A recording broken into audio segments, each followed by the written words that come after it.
So today I want to talk about modern standard Arabic. It's called Fusha in Arabic, Fusha. And modern standard Arabic is the literary version of the Arabic language. It's the lingua franca that all Arabs use to communicate with each other. And it's based off of classical and Quranic Arabic. Although modern standard Arabic is different, a lot of the meanings of the words have changed and some of the grammar is slightly different. So a lot of polyglots, unfortunately, they are saying nowadays, a lot of language learners and different people on YouTube, that don't bother learning modern standard Arabic because it's too formal. It's like sounds like Shakespearean English, like it's old, it's archaic. People don't talk like that. It's going to be not so practical. And there was one YouTuber, I'm not going to name names, who's pretty famous in the language learning polyglot community, who he told a story about how he tried speaking Arabic to some guy, tried speaking modern standard Arabic to some guy he saw at the mall, and the guy says, "I understand you, but I can't respond. I can only respond in my dialect." So he basically talked about how, learning modern standard Arabic is kind of a waste of time. Now, this video is my case for modern standard Arabic, okay? I'm presenting to you many facts and hopefully overwhelming evidence to the contrary. I'm going to show you that every polyglot or language learner out there who's interested in thinking about learning Arabic or taking a look at Arabic, or for all the linguophiles out there want to know something about Arabic, start with modern standard Arabic. Okay, and there is a lot of reasons that I'm going to argue why someone should learn modern standard Arabic before learning dialects. And I have 3 points summarized here, the 3 sections of this presentation, of this video. So briefly, modern standard Arabic, or we'll keep it short, MSA. MSA is not a learned language, and I got that in parentheses there. What do I mean by this?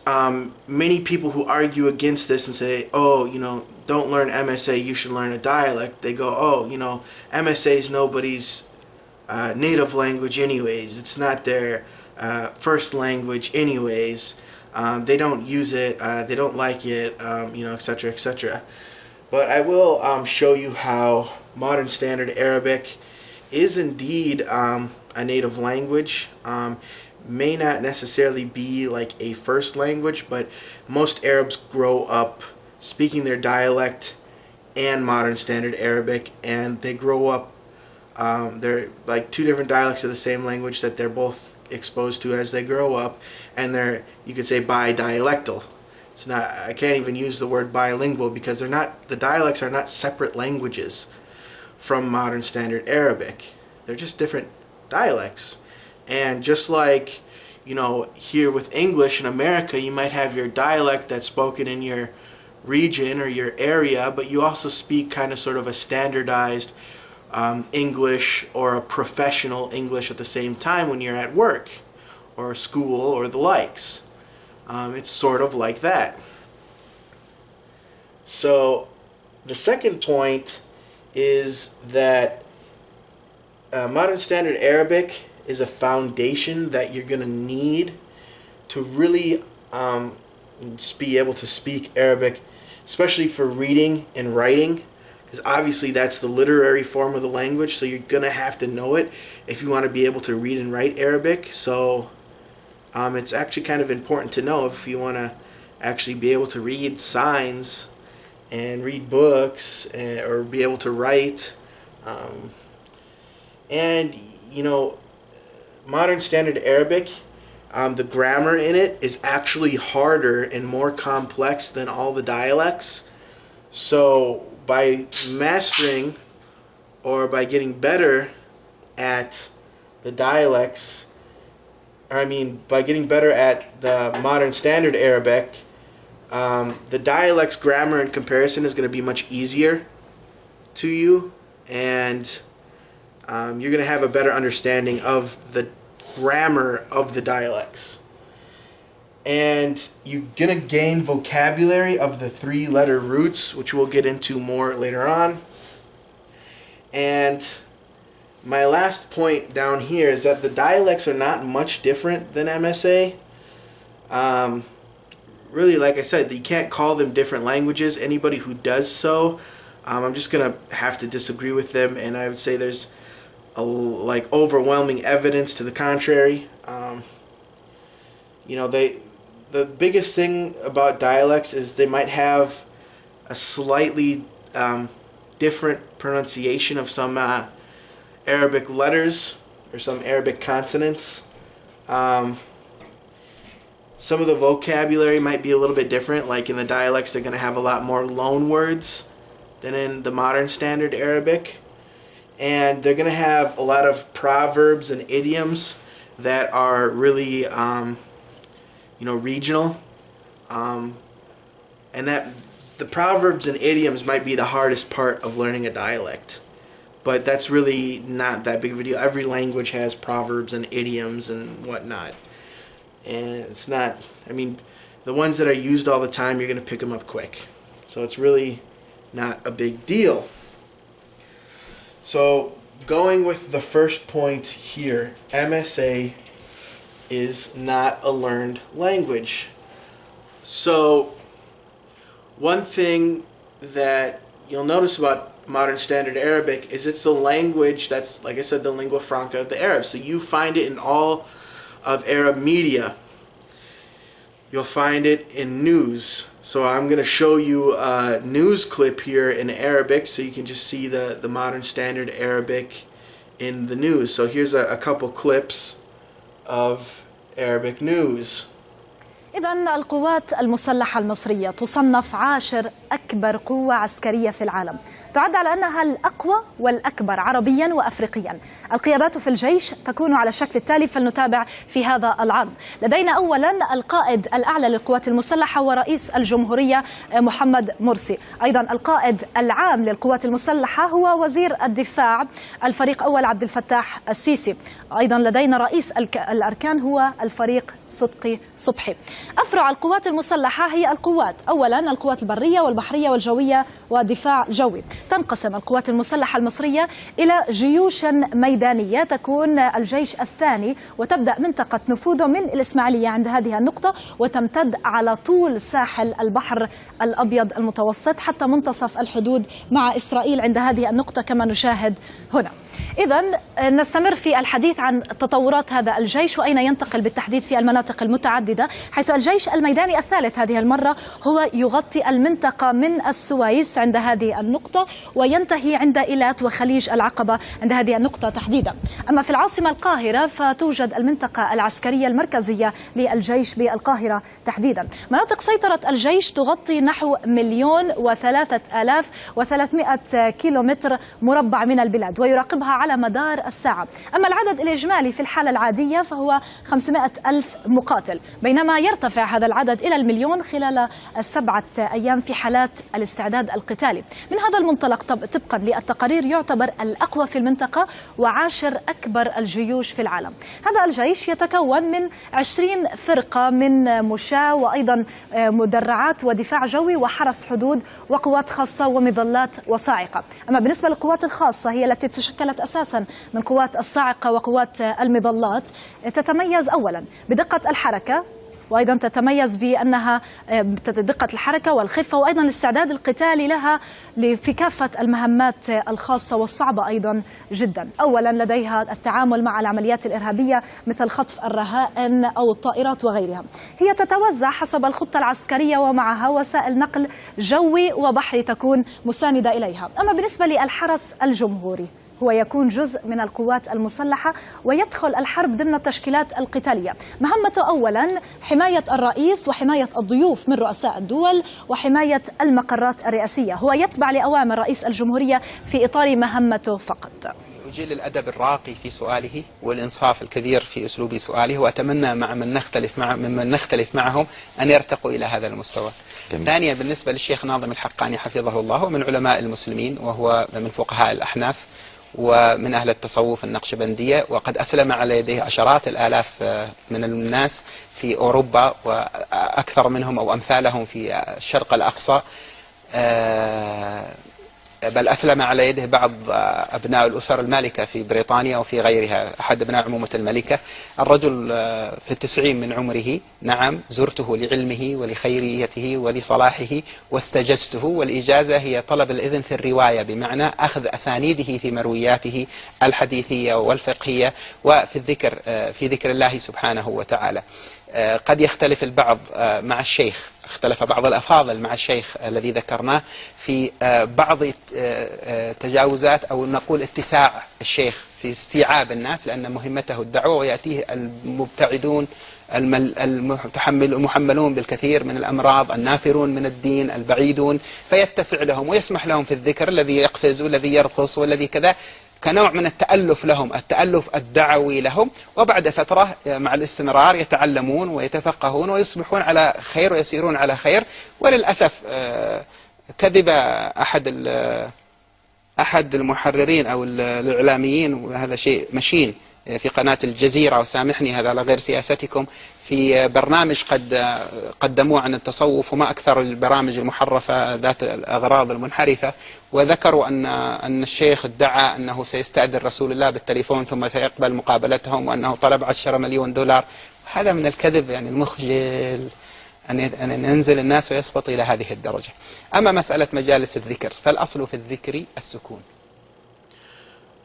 Modern Standard Arabic is also in children's cartoons. So when the kids are watching TV, which probably something they do on a daily basis, watching kids' cartoons, a lot of the cartoons are in Modern Standard Arabic. So they are exposed to it from the time they're born and, throughout their whole life. So it's not like something that they learned later on. It's something that they've been exposed to their whole entire lives. And as we'll show later on, the dialects aren't that much different from Modern Standard Arabic, and they are mutually intelligible.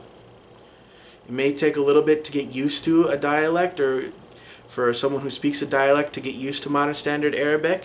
There's a little bit of a period there where they might take some getting used to, but they are mutually intelligible. So they do understand these cartoons that they're watching. It'd be kind of a bad business deal for the producer of a children's cartoon to produce it in a language that the kids can't even understand. That's just silly. So I'm going to show you some clips of a children's cartoon. There's a company called Tuyur al-Jannah, which means the Birds of Paradise. The company is, I believe, based out of Saudi Arabia, and it's owned by Palestinians. So here is a cartoon about the Arabic letters, and I'll show you the clips for the first 3 letters.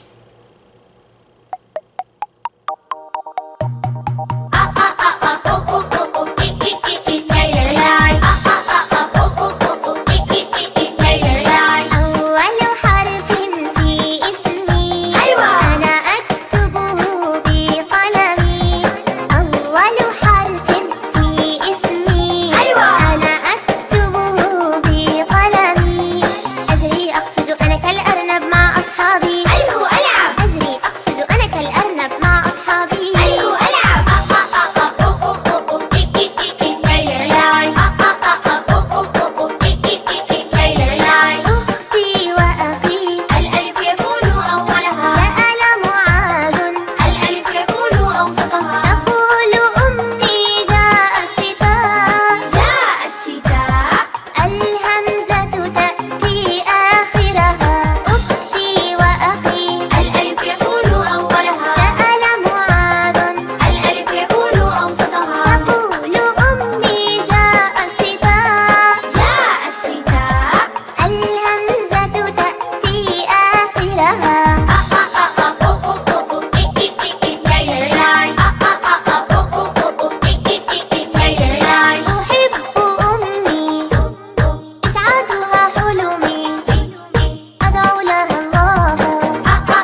into the second point here. It is a foundation, and talk about modern standard Arabic. Modern standard Arabic is a foundation necessary to read, write, learn basic Arabic grammar, and gain vocabulary of the three-letter roots. So I'm going to erase this top part here to kind of demonstrate what I'm talking about.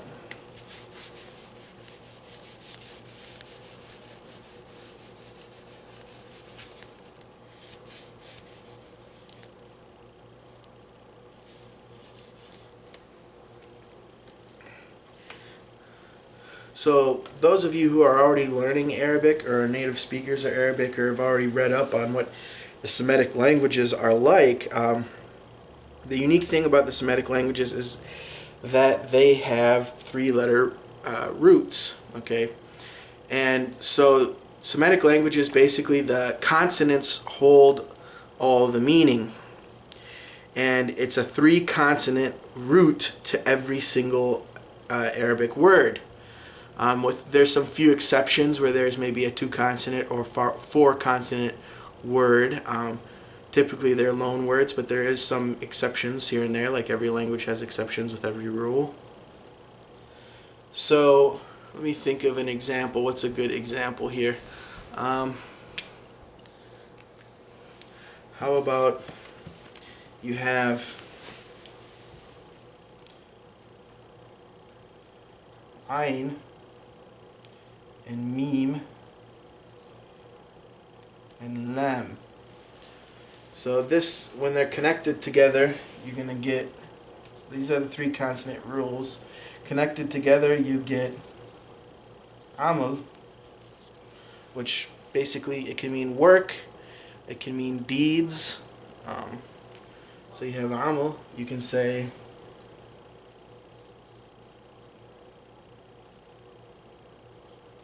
Amilat, I worked, is like a past tense.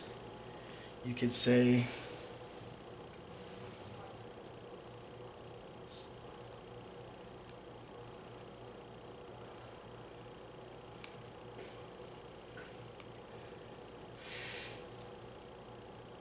Sayyamiluhu, which means he will work with him or he will work with it. Sayyamiluhu. So you can still see that this three consonants, these ones here and here, form the base of every Arabic word. So you have Ain, Mim, Lam. And this is Ain. This is kind of like an M in English, Mim. So we'll put Ain. And then you have Mim. And you have Lam, like an L. So here, Yu'amiluhu, it's got those three consonants. Amilat has got those three consonants. So there's different sorts of templates or whatever that you can put these three-letter roots into. So by learning modern standard Arabic, you are going to become very well acquainted with the three-letter root system in Semitic languages and in Arabic, and you're going to get also acquainted with the grammar. And like I said, in Fusha, or modern standard Arabic, the grammar is harder than the dialects of Arabic. It's more complex. So when you do, all the dialects, they use the same three-letter roots.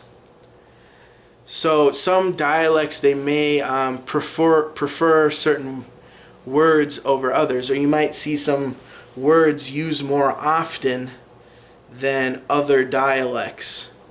But it might be I can't talk.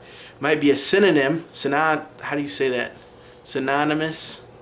Yeah. Getting tongue-tied. But yeah, it might be like a synonym. So, like one synonym in Arabic is you have mu'allim for teacher, and you have mudarris for teacher also, okay? And one of them comes from the three-letter root darasa, the other one comes from alama, okay? And you have these different synonyms like that that will play a role with the dialects. So if you're familiar with Fusha and you're familiar with a lot, like you've gained a lot of vocabulary or a lot of these three-letter roots, you're going to be able to understand the dialects pretty easy, because the vowels, they don't carry meaning really in Arabic. It's the consonants that carry meaning. So you'll find that in the dialects, as long as you understand what consonants they're using, you're going to be able to understand them pretty easily. So I mean, there's going to be a heck of a lot of transfer between them. And like I keep mentioning with Modern Standard Arabic, the grammar is more complex. And what I mean by that is what's called in Arabic i'rab. I'rab is a very difficult part of Arabic grammar. I'rab. And it comes from the same root as Arab, or Arabiya, for the meaning Arab. And it's got the Araba. Now, in classical Arabic, the word Araba means to make something very clear in meaning, to make it crystal clear so that there's no confusion as to the meaning or the semantics of what's being said. It's very, very clear. And the word for someone who can't speak Arabic in the Arabic language is ajam. And ajam is someone who's muted. So there's no, you can see the difference there. And so this construction, i'rab, is kind of showing you that it's an idea or a concept. So i'rab, what it's translated to is inflection. Modern Standard Arabic, or Fusha, has a lot of inflection in it. And inflection means basically like case endings and these kinds of things, which English nowadays has lost, but in Old English it was a very, very big deal. And in Modern Standard Arabic it's a very, very big deal. And there's a famous book, a grammar book, that a lot of Arabs, they memorize it, and anybody who wants to be advanced in Arabic, I totally recommend they memorize this book. It's called Al-Ajrumiyya, and I can write that down for you here. So for those of you who are learning Arabic, you have Al-Ajru.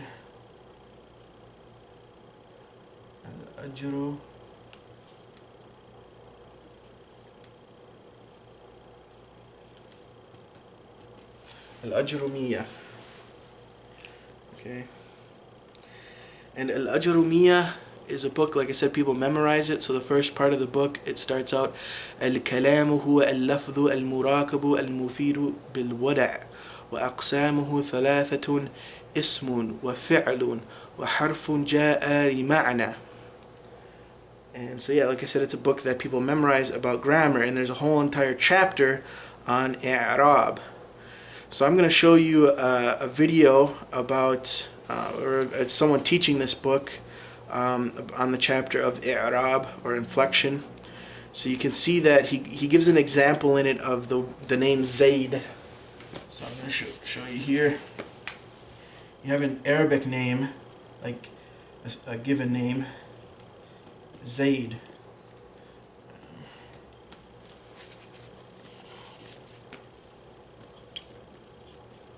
Written like so. Zayd. And with the i'rab and Modern Standard Arabic, it could be, the endings of the name will change. So you could be Zaydin, or Zaydin. So you have Zaydin, Zaydin, or you can even say Zaydun. So you can put all these endings on it, which I will show in the video here. باب الإعراب.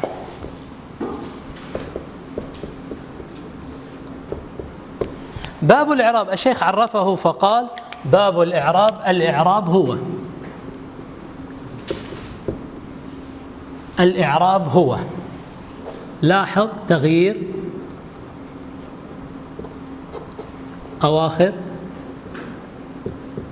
الكلم لاختلاف العوامل الداخلة عليه لفظا أو تقديرا.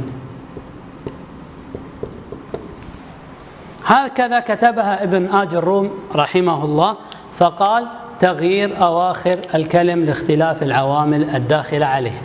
عندنا تغيير رقم 1، رقم 2 أواخر الكلم، 3 اختلاف العوامل، 4 لفظي، و5 تقديري. لو أعدنا تركيبة الكلام نقول تغيير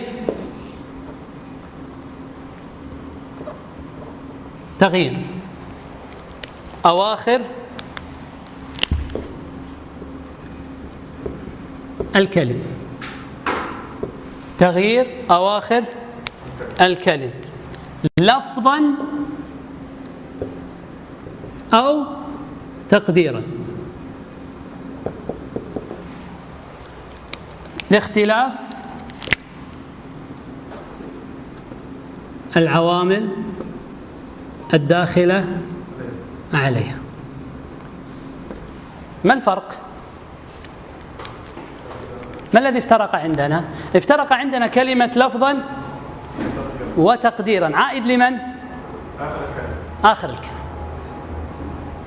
إذن عندنا التغيير يكون في أواخر الكلم إما ملفوظا وإما غير ملفوظ. وبسبب ما سبب التغيير؟ العوامل. نضرب مثال.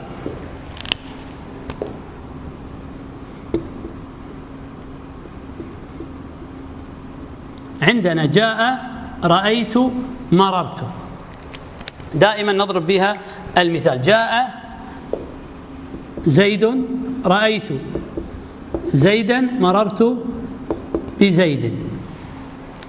لاحظ معي، جاء زيد، رأيت زيدا، مررت بزيد. ما الذي تغير يا سيدنا؟ آخر الكلمة، رفع ونصب وجر. هذا نسميه إعراب لفظي.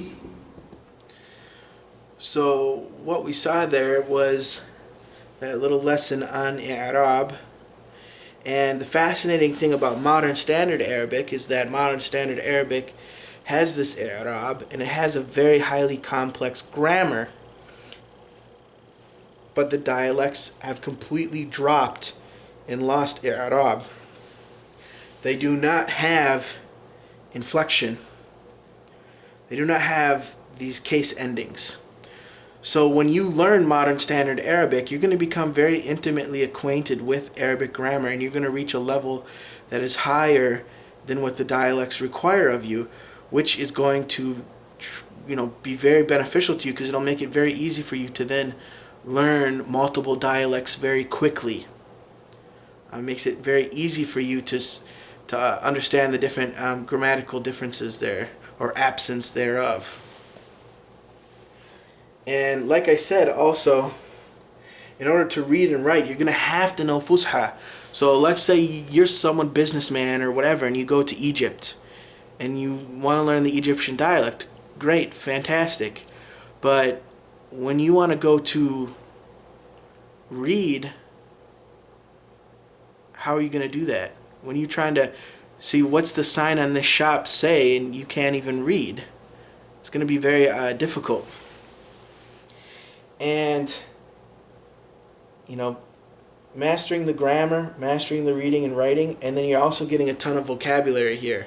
I would say that Fusha, or classical Arabic, and Quranic Arabic is much richer in vocabulary, especially classical Arabic, and Fusha is very rich in vocabulary that will help you a lot.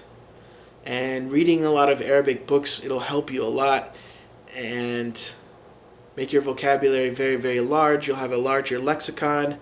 And so then when you go and approach the dialects, it'll be very, very easy for you to communicate with people who speak dialects, because you'll be able to understand all the roots, 3 consonant roots that they're using, and you're going to be able to comprehend whatever they're saying. Or at the very least, you're going to have a pretty good gist, pretty good idea of what they're saying.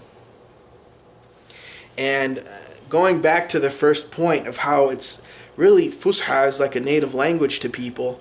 Also, for any religious reason, religious event, the religious clergy, the imams, the sheikhs, and all that stuff everywhere in the mosque, they're speaking Fusha and classical Arabic and Quranic Arabic.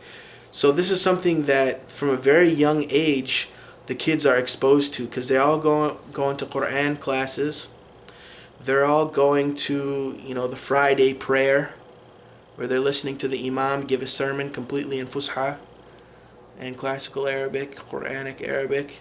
It's basically a mixture of the 3, and all this stuff. So they're very, very exposed to it in society. Even for Christian Arabs, when they go to church, similarly the sermons will be in Modern Standard Arabic. The Bible is obviously it's written in Modern Standard Arabic, and it's been written in classical Arabic, before there was ever a Quran. So this, it's quite used pretty regularly in society. It's not something that's too foreign. It's not, these people grow up with it. So they will be able to understand you. If you only speak Modern Standard Arabic, people will be able to understand you pretty well. They might not be able to respond back to you in a very elegant form of Modern Standard Arabic. They might respond back to you completely in their dialect, but the mutual understanding should be there. You might be confused the first week. Let's say you go to Morocco. You might be confused for the first week, but you'll start to pick up the little words they use that's different, and the little slightly different pronunciations that they use. And after that, you should be pretty good as far as communication goes. So moving on to the next point here, how the dialects are not much different, really, than Fusha. You could easily say 90% or maybe 95% of the language is exactly the same or very, very similar. And so I'm going to go through the different Arabic dialects here and show you the differences that I'm talking about. I'm going to show you, how by knowing Fusha, being able to understand the dialect and speak the dialect will be very easy. So first, I want to start with Egyptian Arabic. Egyptian Arabic is very popular, and it's very well understood by a lot of Arabs. First of all, Egypt is the most populous Arab country in the world. And so the dialect is, a little bit different than Modern Standard Arabic. So I'm going to go over some of the things that make the Arabic dialect a little bit different. So first of all, as I mentioned earlier, the consonants carry the meaning in Arabic, and the vowels, they don't really mean a whole lot. So the vowels can easily be taken out, they can be removed, or you can put different vowels in there and different things like that. And for the most part, the meaning is preserved. So in Egypt, instead of doing the long oo sound like you see in Modern Standard Arabic, as in, so you have the word fem, like mouth. If I want to say your mouth, I can say femuka, or I can say fuka. Those are both Modern Standard Arabic. So you have that oo sound. In Egyptian Arabic and even a lot of the other dialects, that may turn into an o sound. So they would say femoka, or folk, more like that. Sometimes they use like an A sound, A, which is kind of a little bit different vowel sound than you'll find in Modern Standard Arabic, but this doesn't really affect the understanding because, like I said, the consonants carry the meaning. So for Modern Standard Arabic, you have the word saut for voice. So I'm going to write that down here. Hope you guys can read my handwriting. For those of you out there who are learning Arabic.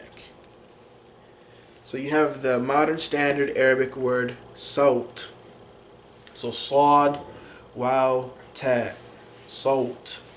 Whereas in Egyptian dialect, they might pronounce it like this. Saut. So the diphthong of ow is dropped and you just have saut. Saut. Something like that. And I'm going to be the first to say that I don't, speak Arabic dialects. I speak Modern Standard Arabic. But I do, if someone speaks a dialect to me, I can understand them. And I can try to emulate them. I don't have problems communicating. So I might not be, have the perfect pronunciation or perfect accent of the dialects down, but this would be pronounced as saut. And hopefully we can get some native speakers of these dialects to comment on the video to, confirm how this really sounds. But saut. And then so another one in Modern Standard Arabic that you would have is it's like doubt. You have this as an epiglottal stop.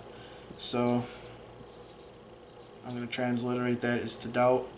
And this is the IPA for epiglottal stop. So doubt, doubt.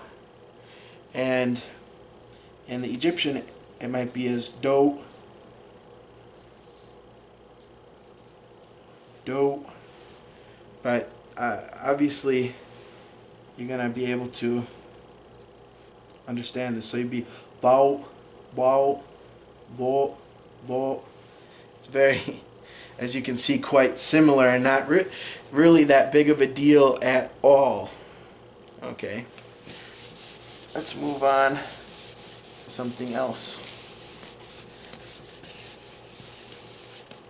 So in Modern Standard Arabic, you might have this word here, yahki. So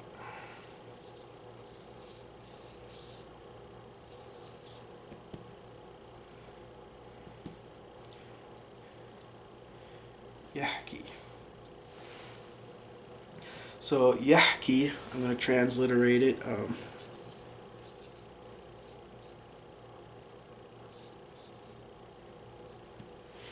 Yahki.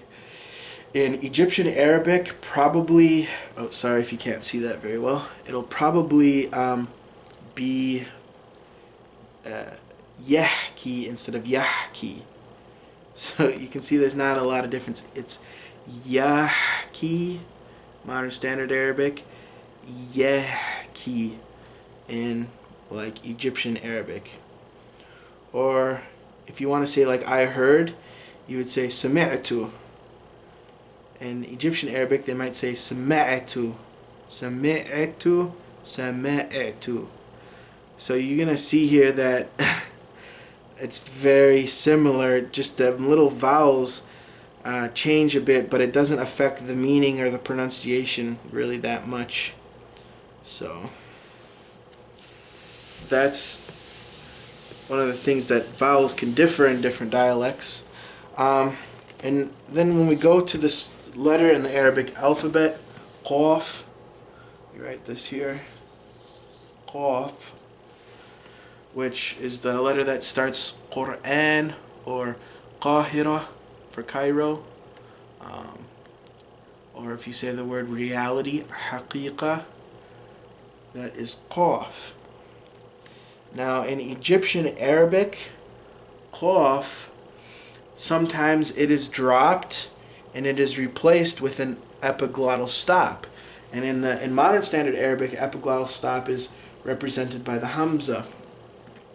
And in IPA, or the International Phonetic Alphabet, it's represented by this symbol here.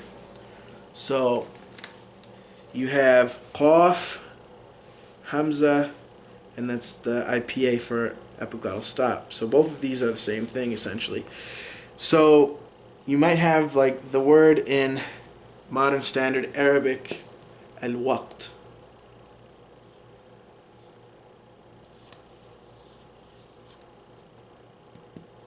So this letter here is qaf, like that. It's just in the middle. So al-waqt, al-waqt. So that would be transliterated here.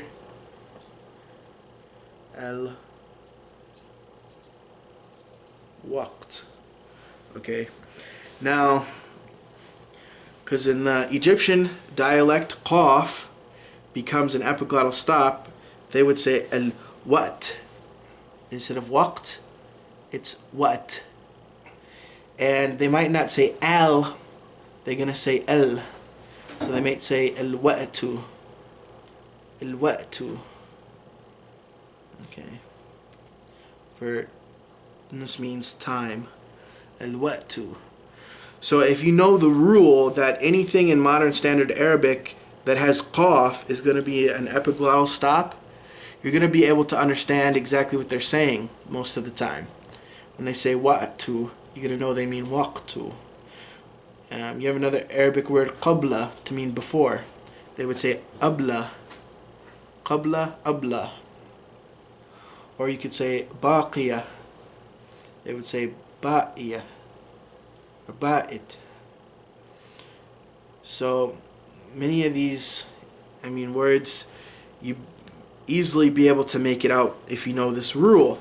So that's why I'm saying, with these dialects, is maybe the first week you might be a little bit confused when you're first exposed to the dialect, but all of a sudden you'll start to recognize, oh, whenever a word that has qaf, it's pronounced with an epiglottal stop, and then from then on out you're going to be able to understand them very clearly. So instead of saying sadiqi, they might say sadi'i, and it's not going to be a problem. So they'll say sadi'i, or instead of sadiqi. So it's really not the worst. By knowing modern standard Arabic, you have this base that you can jump off, or you might change a couple letters like that and the language is still the same pretty much. And another one is in Egyptian Arabic is here. This is the Jim, modern standard Arabic, like the J sound. It will become a G sound in Egyptian Arabic. So you have Jim, it will become Gim. So words that like al-jamal, meaning camel in modern standard Arabic, would become al-gamal, al-gamal. So you'd say al-jamal, they would say al-gamal. You'd say jameel for beautiful, they would say gamil. You would say majnoon for crazy, they would say magnoon. So that's pretty actually common in the Arab world. It's not only a trait that Egypt has. In Yemen, they also have the same rule here. So instead of saying dajaja for like chicken, they would say dagaga, dagaga. So it's something that's really normal, and if you've really interacted with Arabs, something you're going to see a lot, and even you might see it in the media from time to time where someone actually uses that. So yeah, that's not really a big deal. Another thing in Egyptian Arabic is this letter, thal, in modern standard Arabic. Thal, which is used in words like dhalika, alladhi, hadha, and the likes. So thal, it becomes a Z sound. So instead of saying dhalika, they would say zalika. Instead of saying adhan, they would say azan. Instead of saying idha, they would say izza. The word for like professor or teacher or sir is ustadh. They would say ustaz. So here again, it's not that big of a deal. This is another thing common in dialects. You also see it in the Syrian dialect. Actually, I think in most of Sham or the Levant, they do that. So that's these things, like we're talking about where Jim becomes Geem, Thal becomes Zal. It's not really a big deal. It's in a lot of dialects. It's pretty easy to understand the correlation, in my opinion. And by knowing Modern Standard Arabic and these little rules here, you'll be able to understand just about anybody. Also, you have here another interdental fricative in Modern Standard Arabic, which is tha. Tha. So tha, you'll notice basically in a lot of dialects there's a lack of interdental fricatives from the Modern Standard Arabic. The dialects don't have them. So thal became zal. Now tha, which is articulated in the same point here, which is the upper teeth and the tongue meeting. So you have thal and you have tha. These ones are dropped a lot in the dialects. So instead of having a word that begins, or a word that uses tha, it's going to either be replaced with a te sound, like T, or a S sound. So you have the word thani in Modern Standard Arabic. Thani, meaning like the second. You have thamania, meaning number 8. They would pronounce thani as tani. You have the word mithala, or mithalan, which means like for example or like, similar to. They would say misalan. So this will usually get replaced with these ones, which, like here again, as long as you know this rule, it's not that big of a deal. And when a word that has changed a consonant like this is when it's in context and it's only just one consonant that's changed here and you're familiar with this rule, you're going to understand them. It's really not a big deal. So there are some, consonants that change like that in the dialects where they change from Jim to Geem, Thal to Zal, or Tha to Sa or Ta. It's not really that big of a deal. For instance, in English, in the standardized English, we say th, that sound, as in the. But in African American English, they don't use interdental fricatives either. So they might say duh, or something like that. You'll notice that interdental fricatives are missing in most dialects of African American English. So this isn't something that's just particular to Arabic. It's a simplification that happens in many languages. And so, you have like personal pronouns in Arabic. So if you say anti, it means you if you're saying it to a female, or you have anta if you're saying it to a male. Those both mean you. You have anta, anti. You have huwa, you have hiya. And in Egyptian Arabic, they're pretty much the same thing. The vowel might change a little bit. So instead of saying anta, they're going to say enta. Instead of saying anti, they'll say enti. Instead of saying huwa, they might say hawa. Instead of saying hiya, they might say heya. But it's very, very similar. Doesn't affect the intelligibility at all.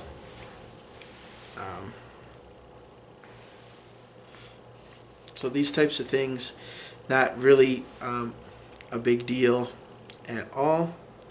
Sometimes in dialects, you're going to get words there that, aren't in Modern Standard Arabic, that are just in the dialects, and maybe they might be specific to that particular dialect. So for instance, you have in Arabic the word yurid, which is derived from the root like irada, and irada means to will something. It also means your will. But if you say urid, it means basically I want, Or if you say yurid, he wants. Turid, she wants. And in Egyptian Arabic, they're going to use awaz instead.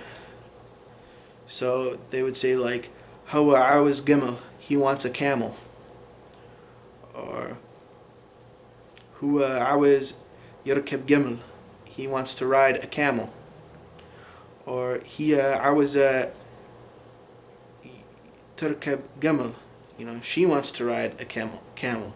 So it's you can see here, it's not really a big deal. You might have to learn a couple new words with a dialect, but learning like maybe some extra words there, it's not that big of a deal.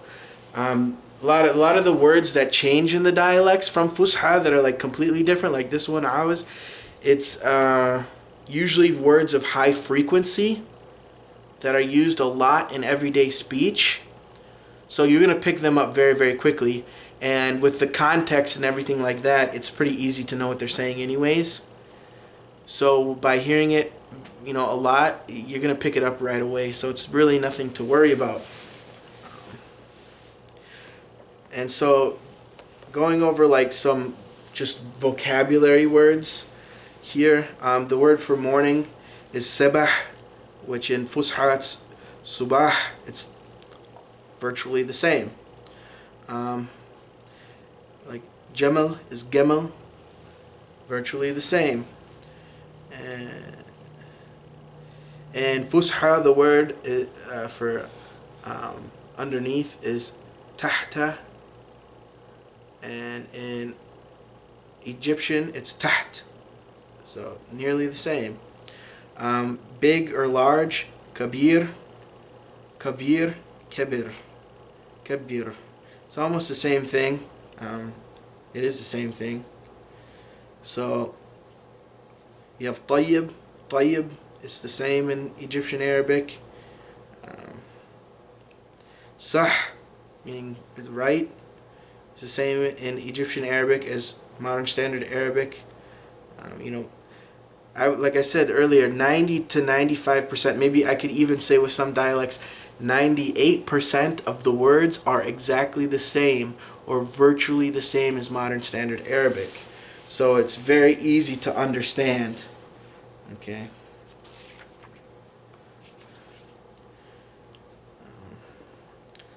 So like I said before, qabla becomes abla. It's very same. Ra'is, meaning the head of a department or a president or some sort of boss or leader. Ra'is becomes Ra'is or Rayis, which is very similar pronunciation. Hunna becomes Henna for here.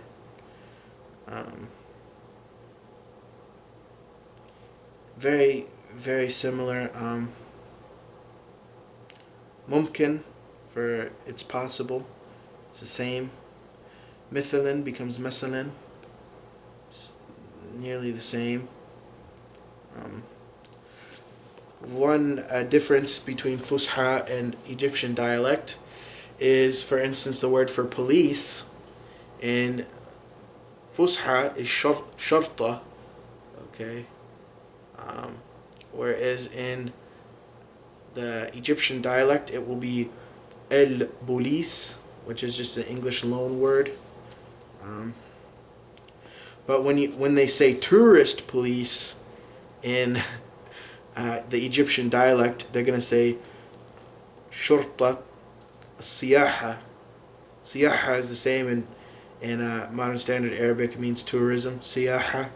So there they will use the Fusha word or something like it. Shurta versus shurta. Okay. And ustadh becomes ustaz. So it's very, very similar there. Going over some more things with Egyptian Arabic. Let's see here. All right. Just got some materials in front of me here so I can give you guys some good examples. So the word for hand in modern standard Arabic is yad. Yad.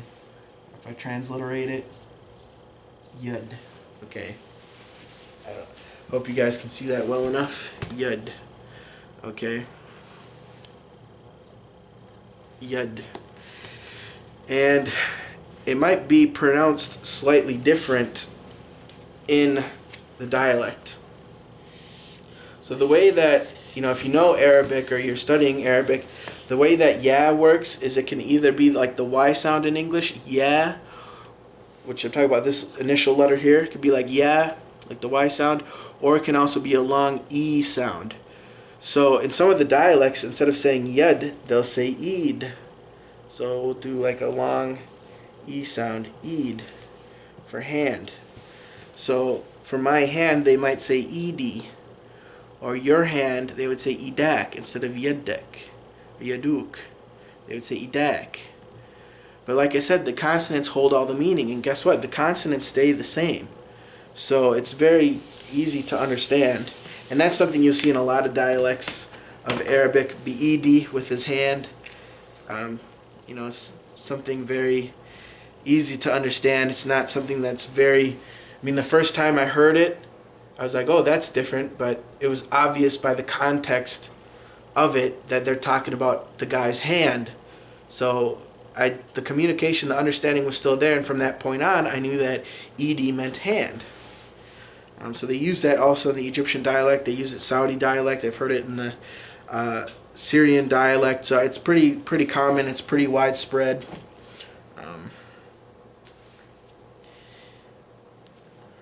So a lot of these things are the same. And like I said earlier, where qaf is turned into an epiglottal stop, this happens a lot of the time, but not all of the time, because they'll still pronounce Cairo as Qahira. صباح الخير صباح الخير صباح الخير مساء الخير مساء الخير مساء الخير أهلا أهلا أهلا ازيك ازيك ازيك أنا كويس شكرا أنا كويس شكرا أنا كويس شكرا عفوا عفوا عفوا وأنت وأنت أنا كويس كويس كويس يعني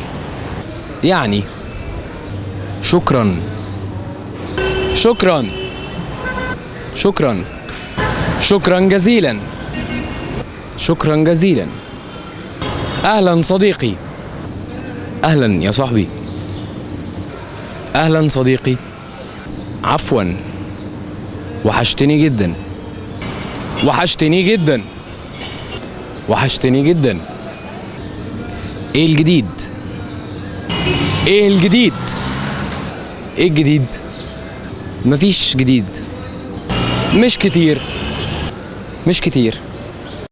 Hey everybody, today's video is going to be about the Egyptian dialect. I think this is the first Egyptian dialect video I've made. It's going to be just a brief overview of all the things that, well, some of the things that make Egyptian different from other dialects. Egyptian's a pretty distinctive dialect. There are a lot of things that, if you were listening to it for like a few seconds, you would immediately know that it was Egyptian. One thing is all the J's, all the Jims. Jim becomes G. It's pronounced just like an English G. G as in God. So, the first sentence I've got is أنت جننت ولا إيه؟ أنت جننت ولا إيه? So, this means, have you gone crazy or what? Are you crazy or what? So, أنت, you, جننت, which would be جننت if we were not pronouncing it like Egyptian, because all the J's become G's. Remember, أنت جننت, have you gone crazy? ولا إيه? ولا, it's not والله. It's walla. It means it's wa and then la, connected in one word, and it means or. This is in several dialects, not just Egyptian. So, أنت جننت ولا إيه? And إيه is what? Means what? So, أنت جننت ولا إيه? That's the first one. Have you gone crazy or what? يا راجل أنت جننت ولا إيه? Yeah, man. hey dude, are you crazy or what? And it's used just the same way we'd use it. You would say that in English. Anytime you would think you want to ask somebody if they're crazy, that's when you would use it. Next one. بقول لك إيه. بقول لك إيه. بقول لك إيه. And all the qafs become a, except for like in Qahira. There's a few words that they don't change it. Al-Qahira stays, the qaf stays qaf. It's not al-Ahira. بقول لك إيه. بقول لك إيه is like, let me tell you, I'll tell you what. I'll tell you what. And you say that, it's basically at the beginning of a sentence, let me tell you what, and then you go on. Same way that you would use it in English. Next one. هو ده الكلام. هو ده الكلام. هو ده الكلام. هو ده الكلام. هو that هو ده الكلام means that's what I'm talking about, basically. هو ده الكلام. That's what I'm talking about. That's not literally that's not the literal translation, but that's how you would use it. If something happens that you really like, you're watching a baseball game, somebody hits a home run. هو ده الكلام. Somebody says, I don't know, your teacher says, and there's going to be no homework for this weekend. هو ده الكلام. Anything like that. هو ده الكلام. ده means this. So in Egyptian they have two, like in MSA they have هذا and هذه. In Egyptian it's da and di. هو ده الكلام. Da is the masculine one, di is the feminine one. So since kalam is masculine, you say هو ده الكلام instead not هو ده الكلام. هو ده الكلام. it would be هي ده الكلام, but it's not feminine, so هو ده الكلام. Next one. This is very Egyptian. مش كده. كده is one word. If you hear كده in anything, you immediately know that guy is Egyptian. كده means literally like this. It's the same thing as هيك in Levantine. So, and أليس كذلك and مش كده and مو هيك all mean the same thing. They mean like isn't that so, or like say that you say a statement and then you say at the end of it مش كده. So elephants are big. مش كده? Isn't that right? They use كده all the time, and مش كده, they use that a lot too. So كده and مش كده both are kind of self-explanatory. Next one. إيه اللي جابك هنا? إيه اللي جابك هنا? إيه is what. اللي, what is it that brought you here? Like, what are you doing here, basically? What are you doing here? This can be said in a mean or in just a general inquisitive way. إيه اللي جابك هنا? إيه اللي جابك هنا? جاب is جاب. إيه اللي جابك هنا? What brought you here? هنا instead of هنا or هون. هنا is how they say here. Next one. بجد. بجد. This means really or seriously or for real. Somebody says something that you don't believe, you just say, really? بجد? Even if it's something that you do believe and you're just astonished by it. بجد. Really? Next one. بصوا بقى يا جماعة. بصوا بقى يا جماعة. بصوا بقى يا جماعة. That means, look guys. Like, hey guys. بصوا بقى يا جماعة. Say there's a bunch of people fighting, and you're trying to get their attention, get them to stop fighting. You can say بصوا بقى يا جماعة. Look everyone. بص means look, and it's بصوا because you're talking to more than one person. بص is ba sad. بصوا بقى. بقى is a word that just means, it's basically for emphasis. It doesn't really have a meaning by itself in this sentence. And it can also mean to become, and in MSA it means to stay or remain. In Egyptian it means either to become or for emphasis. Right here it's just used for emphasis. بصوا بقى يا جماعة. you could say بصوا يا جماعة, and it means the same thing. بصوا بقى يا جماعة just adds more emphasis. بقى, that's ba qaf alif maqsura. So بصوا بقى يا جماعة, يا جماعة, يا جماعة. Yeah, that's all for that one. Next one. رايحة فين يا حبيبتي? رايحة فين يا حبيبتي? رايحة. رايحة.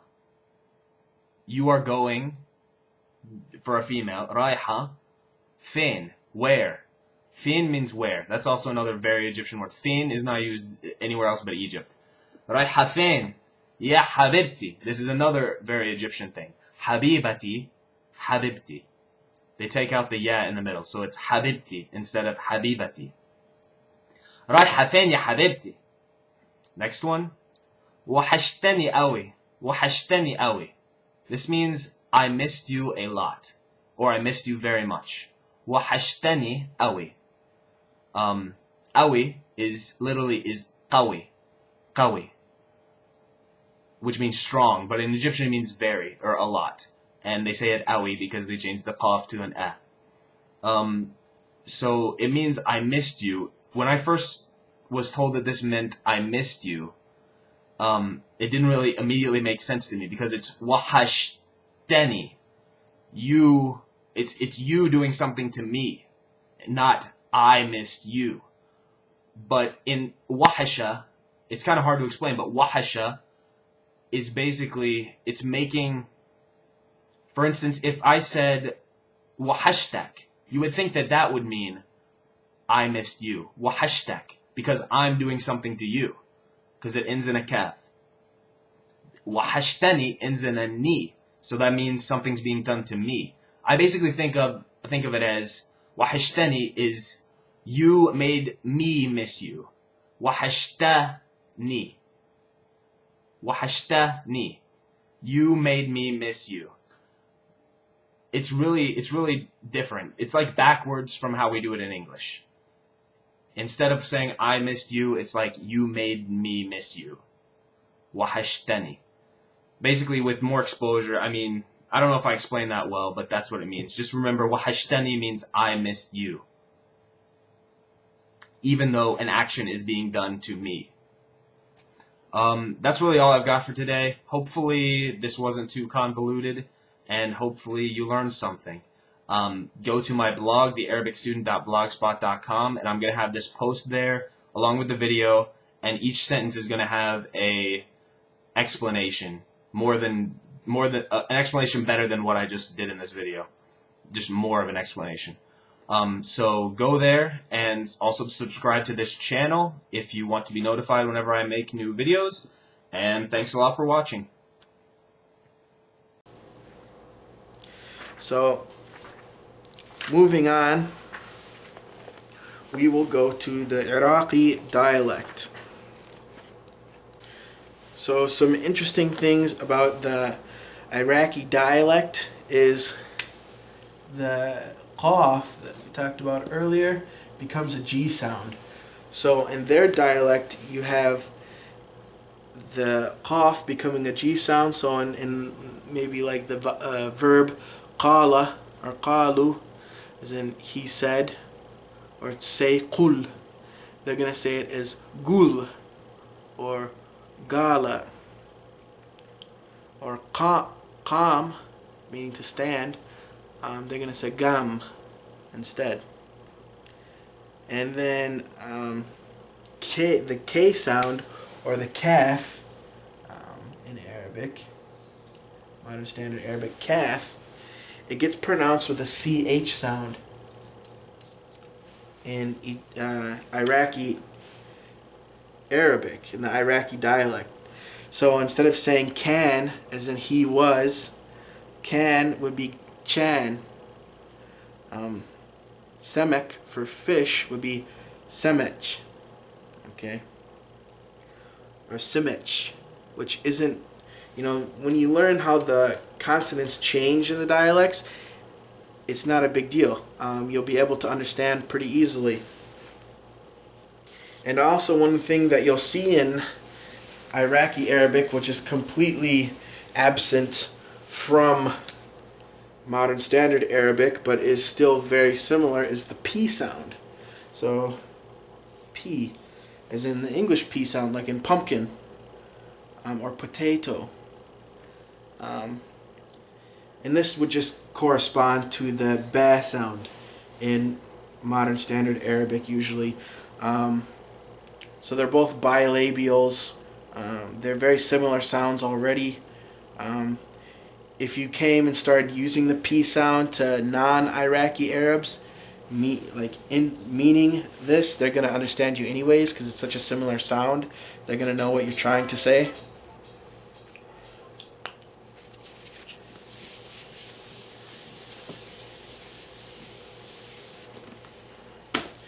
So for instance, in Iraqi Arabic, they might say, for the word for orange, the color orange, and standard Arabic, you would say burtuqal or burtuqala. They might actually say portuqala or portugala, like that. Portugala, okay. Which actually is a loan word. It's Portugal. For whatever reason, Portugal got associated with orange in the Arabic language. So really, a lot of it's not too different. One of the ways that they say, like, how are you in the Egyptian dialect is they might say, instead of kayfa halik, like modern standard Arabic, they'll say shlon. So they'll say like shlonich, how are you? So the ich corresponding to the kaf, so like you'd say shlonik, how are you? Shlonish, shlonich, something like that. And some other dialects, like in Saudi Arabia, they might say ishlon, ishlonik, something like that, shlonik. But that's very common, so I mean, you're going to be exposed to it if you're trying to practice Fusha. It's there, it's pretty widespread in dialects too, not that big of a deal. So one of the things too that you'll see in Iraqi Arabic is they do pronounce some of the vowels different, like Egyptian Arabic. Sometimes, you'll see a lot more consonant clusters in in Iraqi dialect than in Fusha. So, for instance, a word like, let me think of an example here.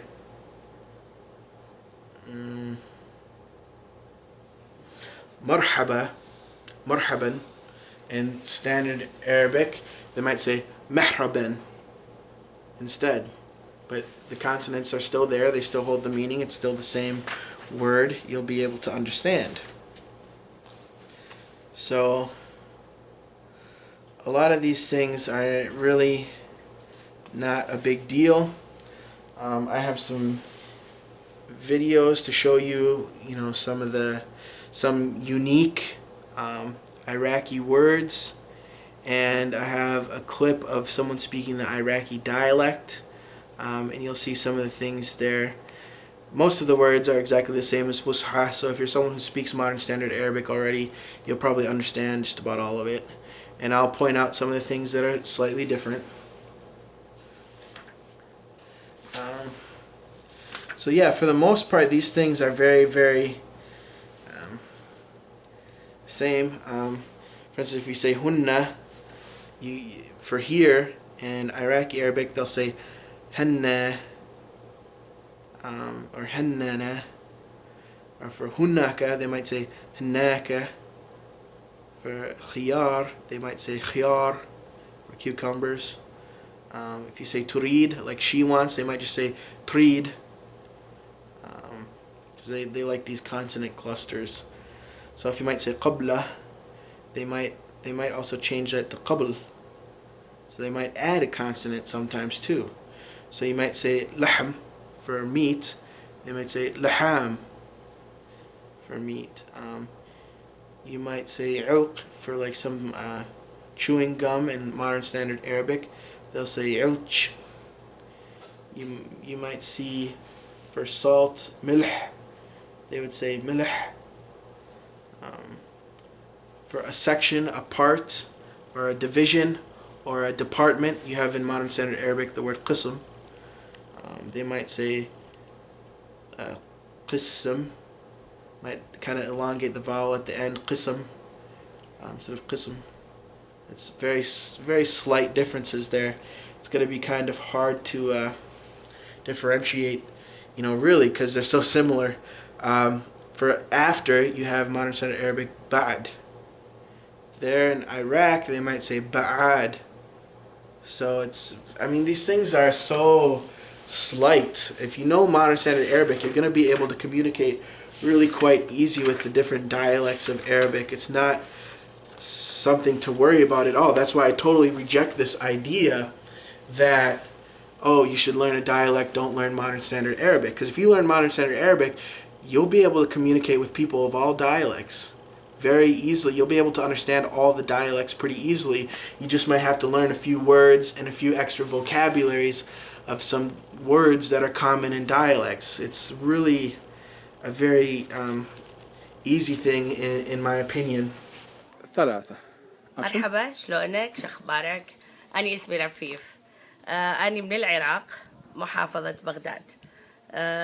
دولة العراق حبيبتي العراق، أنا كلش أحب العراق ومشتاقة للعراق هواية. العراق تصير جنوب تركيا وتصير شمال الكويت، وعندنا من هالجهة جيران سوريا والأردن، ومن الجهة الثانية جيراننا إيران. أنا أشتغل، أنا جيت من مدينة ميشيغان هنا، وكلش تونست بهذا الوركشوب. أعلم عربي مثل معلمكم. أحب الألوان كلها، بس أحب اللون الأصفر. ما أعرف، يمكن شخصيتي أحب اللون الأصفر. بالنسبة للأكل أحب الخضروات والفواكه، يعني ما أحب اللحوم هواية. أحب أكثر شيء من الخضرة، سلطات، غدايا، عشايا، كلها سلطة. بالنسبة للفواكه أحب كل أنواع الفاكهة، ممكن أعيش على الفاكهة أنا. بعدين بتحبي بطيخ موز أحب التفاح. يمكن راح تطلع بطني شجرة تفاح شي يوم من الأيام، بس أحب كلش التفاح. ومن الألوان قلنا أحب اللون الأصفر. من الخضرة أحب السلطات كلها، خيار وطماطة وخس ولهانة، لهانة الكابج. أنتم بتعرفون يمكن شنو لهانة. وبس أني كلش تونست بالحكي وياكم، وديروا بالكم على الأستاذ مالتكم. مع السلامة، باي باي.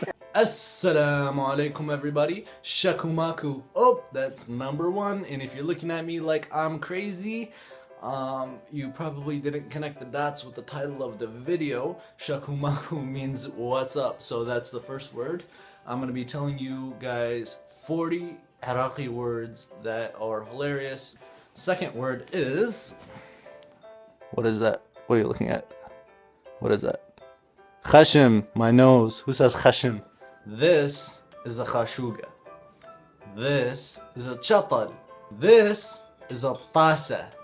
Brr, it's a chamcha. And these, ladies and gentlemen, are what we call tarachi. Right here. I'm so lame. This is a silsila. Darnafis. It sounds French. I have no idea where we got this word. And this is worse. Plius. Sweet. Sweet. Oh, you like my keys? Bam! Hoods, bro. You know what it is? What you wrap yourself with after you come out of the shower, and what people wear when they go to Hajj. Khawli. Khawli? Really? Khawli? Every Iraqi's delight. Chai. Istikan chai. This is a qanafa. This is a parda. 1, 2. I suck at counting money so bad. 3, 4, 5, 6. It's not much, which means I'm not very zengin. Get it? Ah, that was the word. What is this? A kura, right? Nope. We call it taba. I'm a baller. Shot caller. This, ladies and gentlemen, is a jama. chilling on the mesa right now. It's actually called mesa in Spanish. That's a pretty cool similarity. Do you know where I'm laying down? On the floor. Alga. Contrary to popular belief, we do not call this ruz. This is timman. What you're about to see right now is a picture of the biggest zmal on the face of the earth.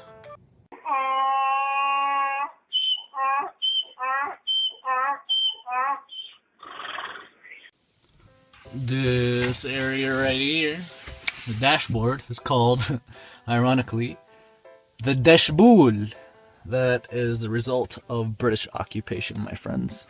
This right here, the glove compartment, is called the checkmacha.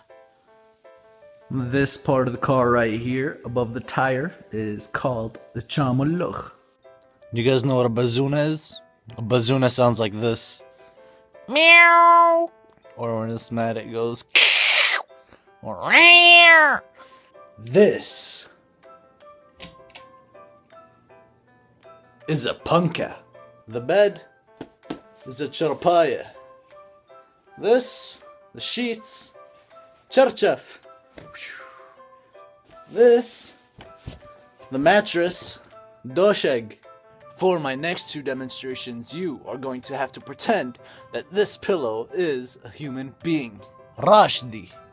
ولك دبسس. Chillaq. This right here, ladies and gentlemen, is my favorite place to nap on the Zuliya. This right here is a takhta. It was invented for short people so they can feel better about themselves. Viewer discretion is advised. You are about to witness a dangerous, deadly Iraqi stunt known as the Chuklumba.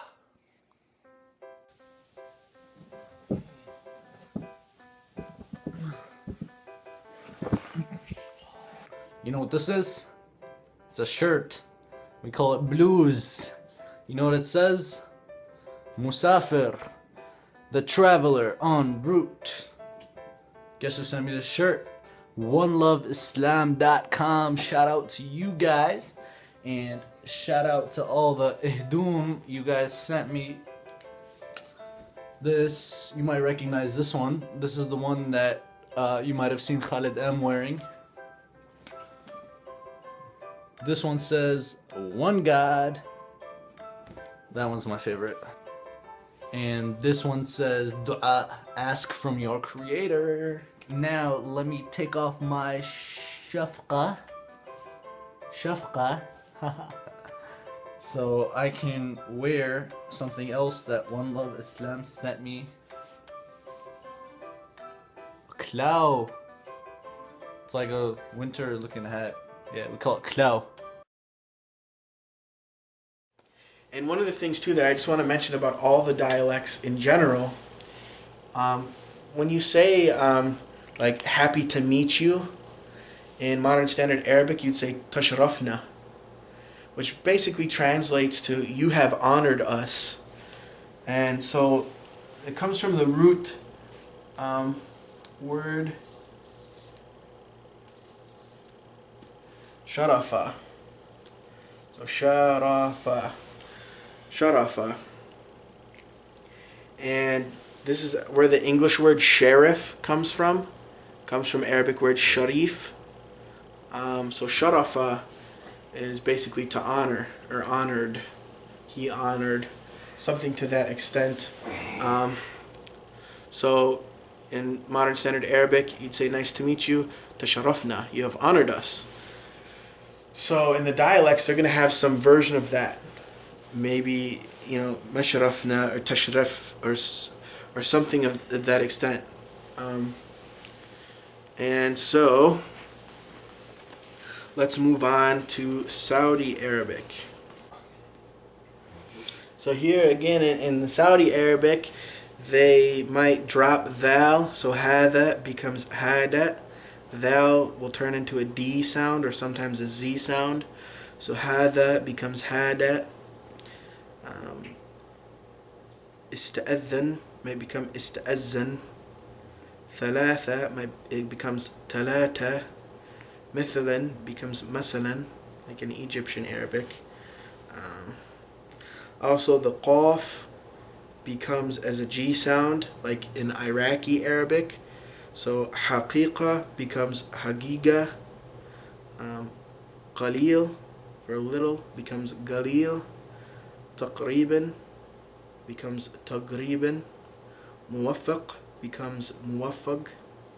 So, some of these things, you'll notice these dialects have similarities to each other. So you have some things that change like that.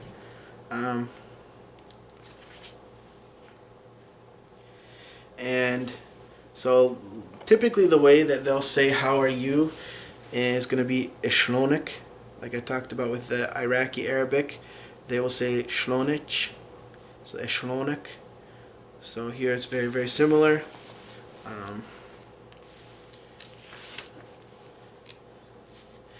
Maybe for like if you say I have, you would say indi. And in the Saudi Arabic, they say the same thing, indi. If you say induk or induka, they might say indaka. If you say induki, they might say indaki. If you say induhu, they might say induh. If you say induha, it's going to be the same in Saudi Arabic. So you can see a lot of these things are not actually very, very different. It's very easy to understand. Modern Standard Arabic, you might say adrusu, I study. They would say adrus. You'd say tadrusu, you study. They would say tadrus. So you can see that some of the stuff is just very, very similar. They might just leave out a vowel.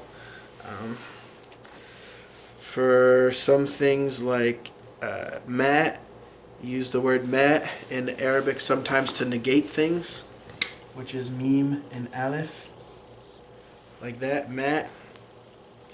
In the Saudi dialect, they might say mu instead. So they would say not big, they would say mu kabir. I'm not good, I'm not well, ana mu tayyib. Okay, so they might say mu instead of ma. So that's a very small difference there. Like I mentioned, some of the vowels and diphthongs and things can change. So like kaif, like how, they might say kef. And they might, the dialects sometimes use some different words here and there. So aish for what, leish for why, versus limada.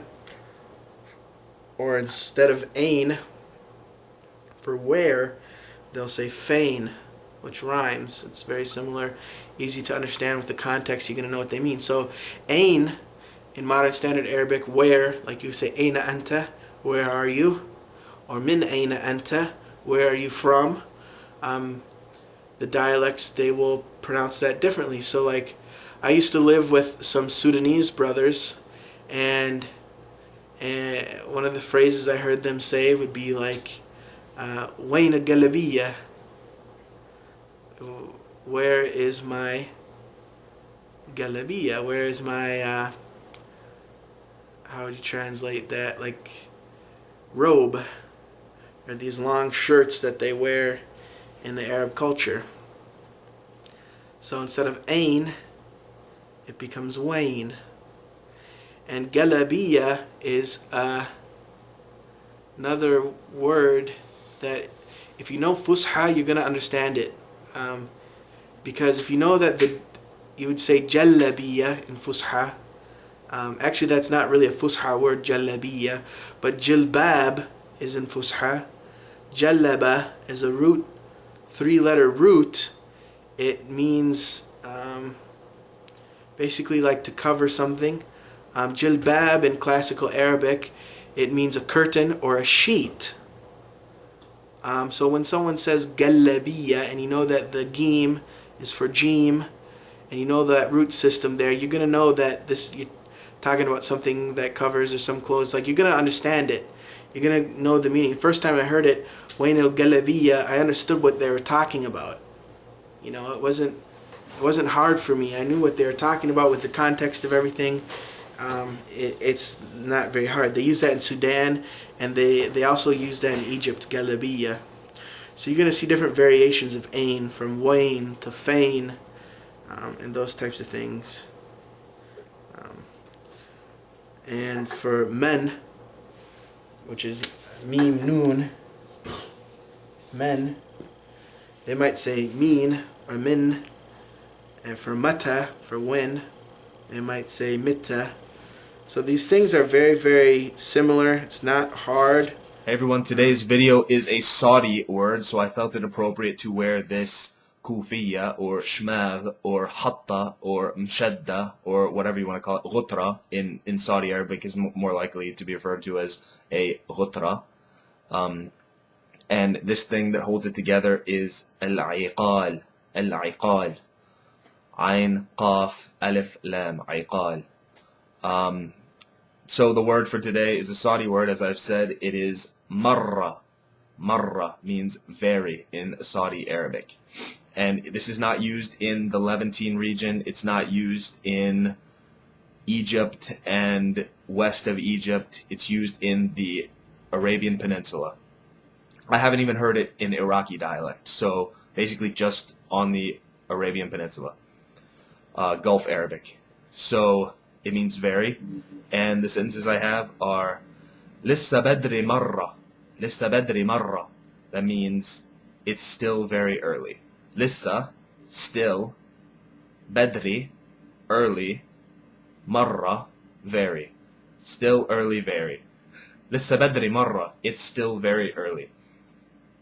Badri is also used in Egyptian Arabic. And you'll find some things between Egyptian, all dialects have things that are shared. So if you learn some things from one dialect and you're listening to another dialect, you're going to understand a lot of it. Like whenever I know Levantine dialects more than any other dialect, but when I started watching a show called 37 درجة, it's that means 90, and that means 37 degrees. And it's in Celsius. In Fahrenheit, it's 98.6 degrees. So it's a show about doctors, and it's all in Saudi Arabic. But whenever I watch that, I understand a lot of it, because if you know MSA and you know any dialect, there's going to be a lot of words that are shared between them. And you'll be able to pick up the rest after watching it, after watching the show for a while, after enough exposure to the new dialect. So it's not like each dialect is its own separate thing. All of them share certain things, and they share them with MSA, some things. So the first sentence was Lissa badri marra. It's still very early. And the next sentence, you can say, it's not really a sentence, but it's like a sentence fragment. Bint halwi marra. You wouldn't even say halwi. That's like Levantine. Bint halwa marra. Bint halwa marra. A very pretty girl. Bint, girl. Hilwa, pretty. Marra, very. So that's all I've got for today, really. Just wanted to explain the definition of marra, because you'll hear it a lot whenever you're listening to Saudi dialect. What got me on Saudi dialect is I've been listening to a podcast called Saudi Gamer. And I like playing video games, but in Arabic, I hoped that when I was learning Arabic, I'd be able to find video games that had Arabic subtitles or Arabic tracks, like speaking, dubbed over in Arabic. But no, you won't. It's very rare to find anything like that. I've never found anything like that, except when I went to Jordan. There was a game called, it was some Islamic conquering game, like where you were the Arabs, you were like Islam, and you would spread across the world. That's the only game I've ever found that was like Arabic. So yeah, that's what got me on Saudi dialect. I actually am interested in video games, and it's the only thing I've ever found that really talks about video games in Arabic, and it happened to be in Saudi dialect. So I figured, hey, this might be an easy way for me to learn Saudi dialect, because if you learn something that if you're listening to something that you're interested in, you're most likely going to pay more attention, actually care about what's being said.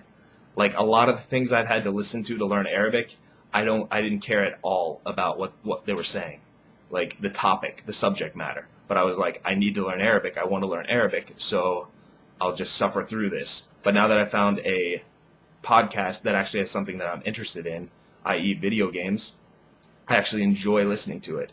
And if you type in Saudi Gamer into Google, you'll find, if you're interested in listening to this kind of thing, you'll find the website. And they have, I think, like 80, maybe 90 podcasts. All of them are like an hour and a half long to like 2 hours. So there's a lot of listening material if you really want to get into Saudi dialect. It's spoken by a lot of people. It's spoken by, I'm just going to do an estimate, maybe like 70,000 people. And if you know Saudi, then you're going to have a lot, like all the countries around there, you're going to pretty much understand their dialect too. Iraq, Yemen, Oman, all those. So yeah, that's the video for today. لسه بدري مرة. It's still very early. And بنت حلوة مرة. Very pretty girl. So go to my blog, thearabicstudent.blogspot.com, and subscribe to my channel if you are interested in what I'm doing. Thanks a lot. Have a good day. I mean, a lot of the things, like I said, are exactly the same. 90% of the vocabulary is going to be exactly the same. They just might have slightly different pronunciations here with the Saudi Arabic. Just some different words here. But by knowing Modern Standard Arabic, you're going to understand most of it. And you might only have to learn just a tiny, tiny little bit there to be able to understand them completely 100% perfectly. But even if you don't know the peculiarities of their dialect, you're still going to be able to understand 90% of what they're saying. And they're going to understand you just fine. So really, it's the best way to go in my opinion. Unless you plan on living in only like one Arab country your whole life, maybe it might be pertinent just to learn a tiny little bit of Fusha and then spend the rest of the time focusing on the dialect. But for most polyglots who want to get a feeling for the Arabic language, who want to communicate with a lot of people, you're going to want to learn Fusha because that's what's going to facilitate the most communication. It's also going to allow you to learn more dialects with more ease and more quicker. And like I said, it fosters communication way better. And it helps you to understand Arabic as a whole, including all of the dialects, classical and Quranic Arabic, with ease. You're going to understand it much better. You're going to understand Semitic languages much better, in my opinion, by doing so. So I'm also going to show you a video of Moroccan Arabic, and I'll show you the Fusha equivalent with it too, so you can just see how it slightly changes in some ways here. So I'll give you the Moroccan video. Salam alaikum. Salam alaikum. Salam alaikum. صباح الخير. صباح الخير. صباح الخير.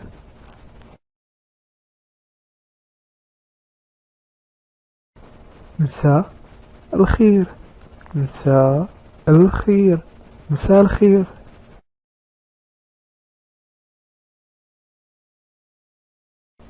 تصبح على خير. تصبح على خير. تصبح على خير.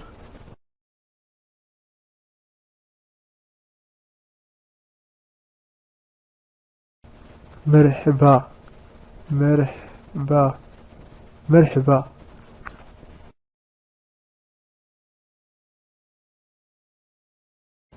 كي داير. كي داير. كي داير.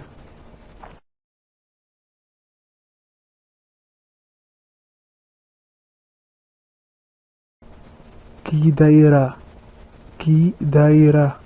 كي دايرة.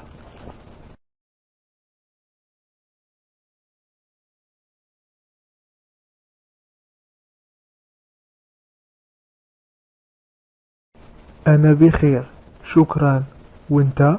أنا بخير شكرا وانت. أنا بخير شكرا وانت.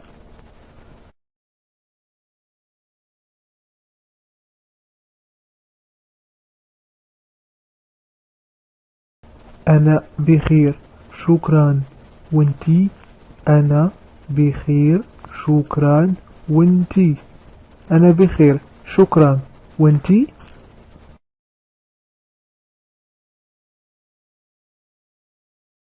أنا بخير أنا بخير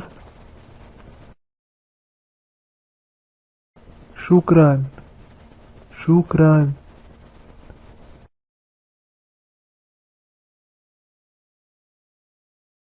بارك الله فيك بارك الله فيك بارك الله فيك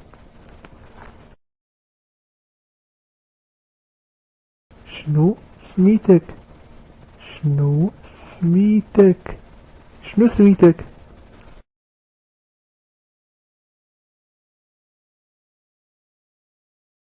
أنا سميتي أدم أنا سميتي أدم أنا سميتي أدم متشرفين متشرفين متشرفين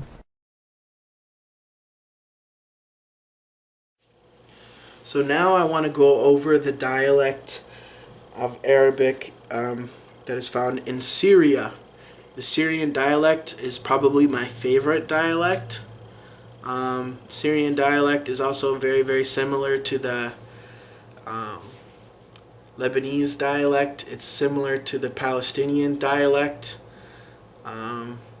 This land they call in Arabic as Shem, or the Levantine, or Levant.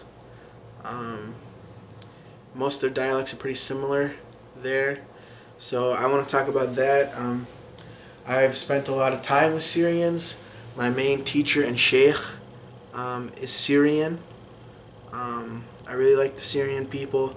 I really love the Syrian dialect of Arabic. So I'm going to talk a little bit about this here. And then I also have a video of a really famous Syrian scientist who's he's on in the media a lot, in the news a lot, in TV shows and various things like that, where he's speaking Fusha, but there's still a lot of the Syrian dialect he'll mix in with it, or he'll add like some Syrian pronunciations sometimes into the Fusha. So I'm going to show you that and show you kind of how these things pop through, and I'm going to point out to you, different examples. So, for instance, the qaf sound, like we talked about earlier with Egyptian Arabic, the qaf sound also becomes like an epiglottal stop or a hamza in Syrian Arabic and Levantine Arabic. So something like Qubrus, meaning Cyprus, would be Ubrus. Yaqulu becomes Yi'ulu. Qastu, like as in the objective, qast, objective, becomes asdu. Ma'qul, meaning it's comprehensible or understandable. Ma'qul becomes ma'ul. So yeah, the qaf becomes the epiglottal stop again here in this dialect of Arabic. And also jim, like we talked about earlier, jim, it becomes, jim becomes, basically, they transliterate it as ZH, and in IPA, it's kind of represented by like this character, and it's like the sound in English television, so it's this zh sound, zh. So you have jim becomes jim, okay? So you might say George will become George.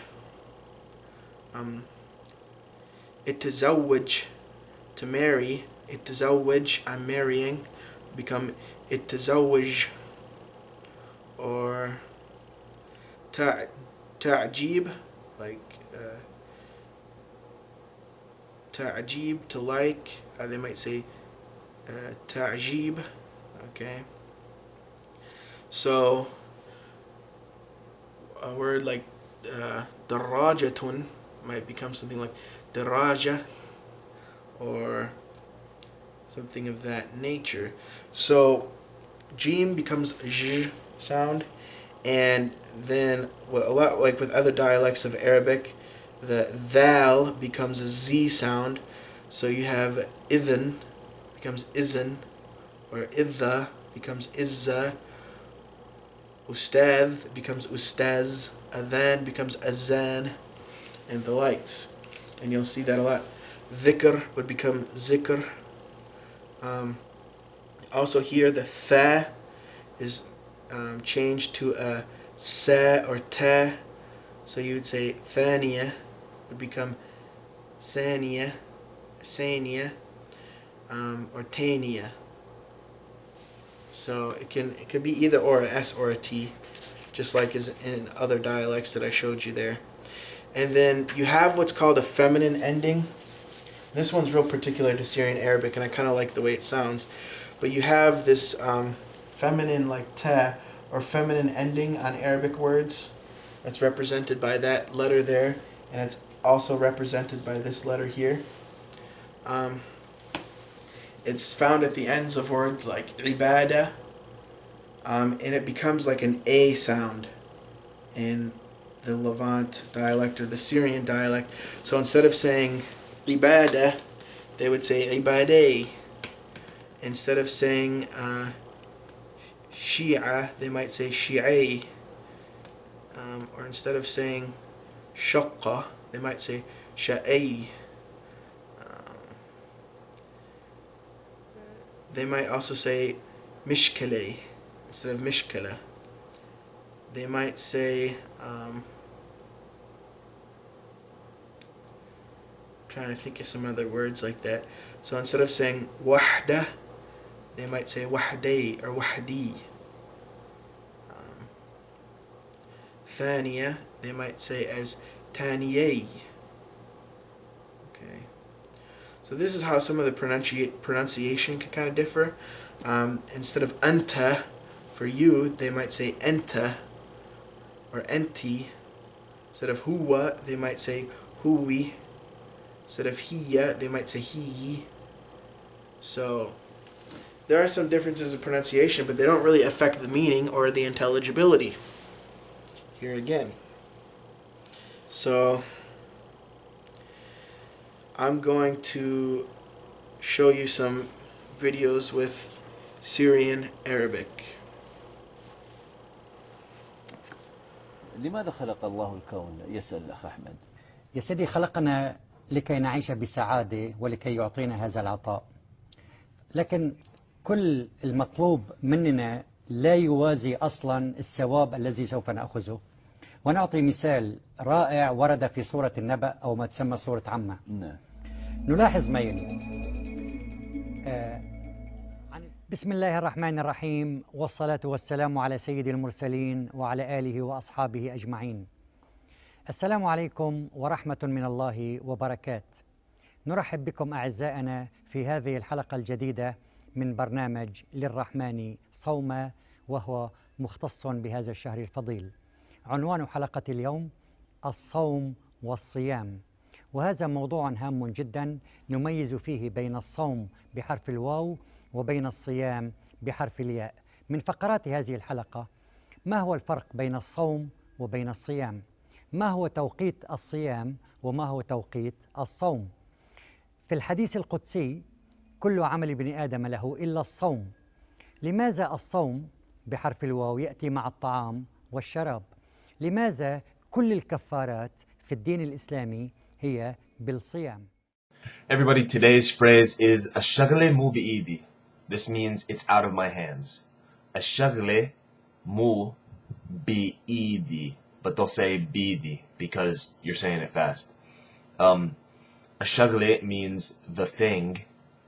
Mu is not بإيدي, like by my hand or in my hand. الشغلة مو بإيدي. It's out of my hands. The context that this phrase was used in, it's from a show. I took it from a show called يوميات مدير عام. The context is a guy comes into a government office and wants to get a form signed for some competition. The government official says that he can't because the deadline is passed, and he says "Ashagli mu biidi." After the guy's been begging him for a while, finally he says "Ashagli mu biidi." Basically, I can't do anything about it. It's out of my hands. What can I do? The timeline has passed. The deadline has passed. So, also in the clip on the blog, there's another phrase called that's "فالج ولا تعالج." فالج ولا تعالج, which means basically the situation is hopeless, which is the guy who's coming with the form says, then so you mean it's فالج ولا تعالج, meaning so you mean I'm not going to get this form in, I'm not going to get this form submitted, and the guy's like, yep, because there's nothing you can do about it. فالج ولا تعالج. فالج means, I had to look this up, I never heard this phrase before. فالج means hemiplegia. Hemiplegia. I don't know how you say it exactly, but I looked it up, and it's when half of your body is paralyzed. Like your entire left or right hemisphere is, left or right side of your body is paralyzed. So فالج, hemiplegia. لا تعالج means, and it can't be treated, it can't be cured. So that's how he's describing the situation. So basically, there's no way I'm going to get my form signed or I'm going to get my form submitted. فالج ولا تعالج. And then the guy replies, إيه نعم. للأسف إيه نعم. Unfortunately, yeah. So I explain, so I have a cut on the blog where I explain a bunch of stuff about this clip that I took from Yomiyat Mudir Am. It's all Syrian, and if you want to know more, go to the blog, thearabicstudent.blogspot.com, and subscribe to my channel if you would. So I think it's pretty clear from these different examples I showed you of Arabic dialects that they don't differ a whole lot from modern standard Arabic. You can't call them separate languages. They are just little dialectical differences there that are easily overcome. If you know modern standard Arabic, you're going to easily be able to go and learn the dialects, or you're going to understand the dialects without a problem. You can even start speaking the dialects probably pretty quickly as long as you just memorize those different rules. So communication will be very easy. And when it comes to learning them, it's going to be very easy to learn the dialects and be able to speak the dialect, kind of like a native speaker. So yeah, all this hype about saying, oh, you should learn a dialect, don't worry about Fusha, I think is really misguided. Because if you learn Fusha, you're going to have a very good foundation which will allow you to learn all of the dialects really quickly and with ease. Whereas if you just learn the dialect, you're not even going to be able to read and write. If someone from another Arab country tries to talk to you, it's probably going to be harder to talk and understand them if they're using Fusha and stuff like that. So yeah, I highly recommend people learn Fusha, because from Fusha you can easily branch out into the other dialects. It's the formal part of the language. If you're caught in a situation that requires formality or formal speech and you never studied Fusha or you don't know it very well, people might see you as rude. People might see you as uneducated. Dialects do not hold prestige in Arab society. They prefer someone who can speak the modern standard Arabic all the time. If you can speak modern standard Arabic, Fusha, very, very well, the Arabs think that you're intelligent and educated, and they see modern standard Arabic or Fusha as the pure form of their language, the true form of their language. And they have a lot more respect for it. It has prestige in Arab society, where someone who only knows the dialect and can't speak Fusha very well, They say he's uneducated, he's poor, maybe he's not very smart. Surely he doesn't know religion very well, because everything that has to do with religion is in Fusha, or classical Arabic, and Quranic Arabic. So it doesn't carry a lot of prestige in society. It's looked down upon a lot. For instance, if you didn't go to school as a child and you want to try to, like, go to a university or something like that, you wouldn't be able to do it if you don't know Fusha. Things like that. But they do understand. Like I said, it is kind of like a native language to them, so they are going to understand. But they wouldn't be able to write papers. They wouldn't be able to read. Unfortunately, in Egypt, they have an education crisis, and most Egyptians are actually illiterate because they only know their dialect. They can't really read and write. They live in very rural areas where they don't even have cable. They're lucky if they have a radio, things like that. So there's that problem too. But yeah, so Modern Standard Arabic, in my opinion, is the way to go. So many resources to learn it versus dialects. You're going to find that Arabs are very happy to teach Modern Standard Arabic. If you ask them, hey, I want to learn a dialect, I don't want to learn Modern Standard Arabic, they're probably going to look at you funny. Probably going to think you're pretty weird. So there's that socio-linguistic aspect to it that you have to be aware of, especially if you plan to live in an Arab country or travel to an Arab country. You should know that, like, it's not, these dialects don't have prestige. They are going to think it's cool if you can speak some of their dialect, and it's for informal situations, it's ideal.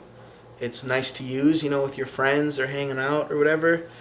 But when it comes to anything formal, and Arabic culture is still a culture where a lot of things are formal or formalized, it's pretty important to know both.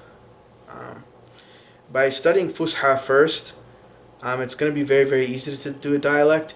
If you start learning a dialect as your base and then you try to learn Fusha, I think you're going to have a much tougher time, because, like I said, the grammar in Fusha is much more complex, and the grammar in the dialects is not as extensive as in Fusha, so you're not going to know as many three-letter roots. And to give an example of what I mean by that, I want to talk about one particular construction. So usually Arabic has three-letter roots, but some words are kind of like a two-letter root, and so I'm going to talk about one of those. In the dialects, to go, they might say rah, or raha, or something of that nature, whereas in Modern Standard Arabic you would say adhab or dhahaba. So I'm going to put this root up here so you just see what it looks like. Dhahaba. And remember, in a lot of the dialects, thou is dropped, and it can become a Z sound. It can become a T sound or S sound sometimes, but it's dropped usually. So dhahaba, they don't really use in dialects. It's not very common in dialects, meaning to go. So you'd say adhab ila dukan, I'm going to the store. Dhahaba Muhammad ila masjid. Muhammad, he went to the mosque. So that's this word. But in like the dialects, a lot of times they'll say raha. Raha is real. If you know Modern Standard Arabic, you're still going to be able to understand, even though it's not something they really use in Modern Standard Arabic for this particular precise meaning of to go. But if you look at other words in Modern Standard Arabic, such as ruh, which literally translates to soul, but this the ra and ha, it means movement. So another word in Modern Standard Arabic is rih. Rih. So ruh, like I said, it means soul, but it's the soul, it's the meaning of it, like precisely, is it is the motion of your body or of yourself that keep you alive. So in other words, it's chemical reactions or your body's metabolism that's constantly moving that keeps you alive. Because when you die, those chemical reactions cease. Okay? Does that make sense? And so rih, it means wind. Usually it means wind. It can also mean passing gas, or as like we like to say in English, breaking wind. So it can also mean that, but it implies motion, because wind is moving. So when someone says raha, meaning like I'm going to go, or he goes, or she goes, you know that it has to do with, if you know modern standard Arabic, you know that it has to do with motion. So it's not going to take you very long at all to figure out that, oh, he means he's going or he's moving, somewhere. So that's why having this base in modern standard Arabic, having this large vocabulary, is going to allow you to understand the dialects much, much quicker. Where the dialects have a small vocabulary. It's only used for like everyday kind of things, and not it doesn't have a very large vocabulary. Doesn't, for instance, you're not going to talk about politics. You're not going to talk about psychology or physics or anything like that in a dialect. It just doesn't have the vocabulary for it. You're not going to talk about economics, and a dialect doesn't have the vocabulary for it. So by learning modern standard Arabic, you're going to acquire a large vocabulary so when there are some word differences in the dialects, you're going to be able to understand regardless, because you know these roots that make up the words, the root consonants, and it's going to be very, very easy. So I think I'm going to end here. I hope this was enough evidence to convince those people out there who are thinking about learning Arabic to start with modern standard Arabic, because I think it will be much more beneficial than just learning a dialect. And like I said, the grammar is a more complex form, so it really gives you a real taste for the Arabic grammar, whereas in the dialects it's much more simplified. So you don't really get to see how Semitic grammar works that well, like in the older days when it was more isolated. Where nowadays there's so many loan words that went into Arabic, it simplified the grammar and stuff, kind of like how English used to be more grammatically complex with Old English, and then modern English, it's a lot less complex. Anyways, thanks for watching. I hope it wasn't too long or too in-depth, but I wanted to give a lot of evidence to show that knowing modern standard Arabic will help you to learn the dialects, help you to communicate much, much easier. It's a much better route to go.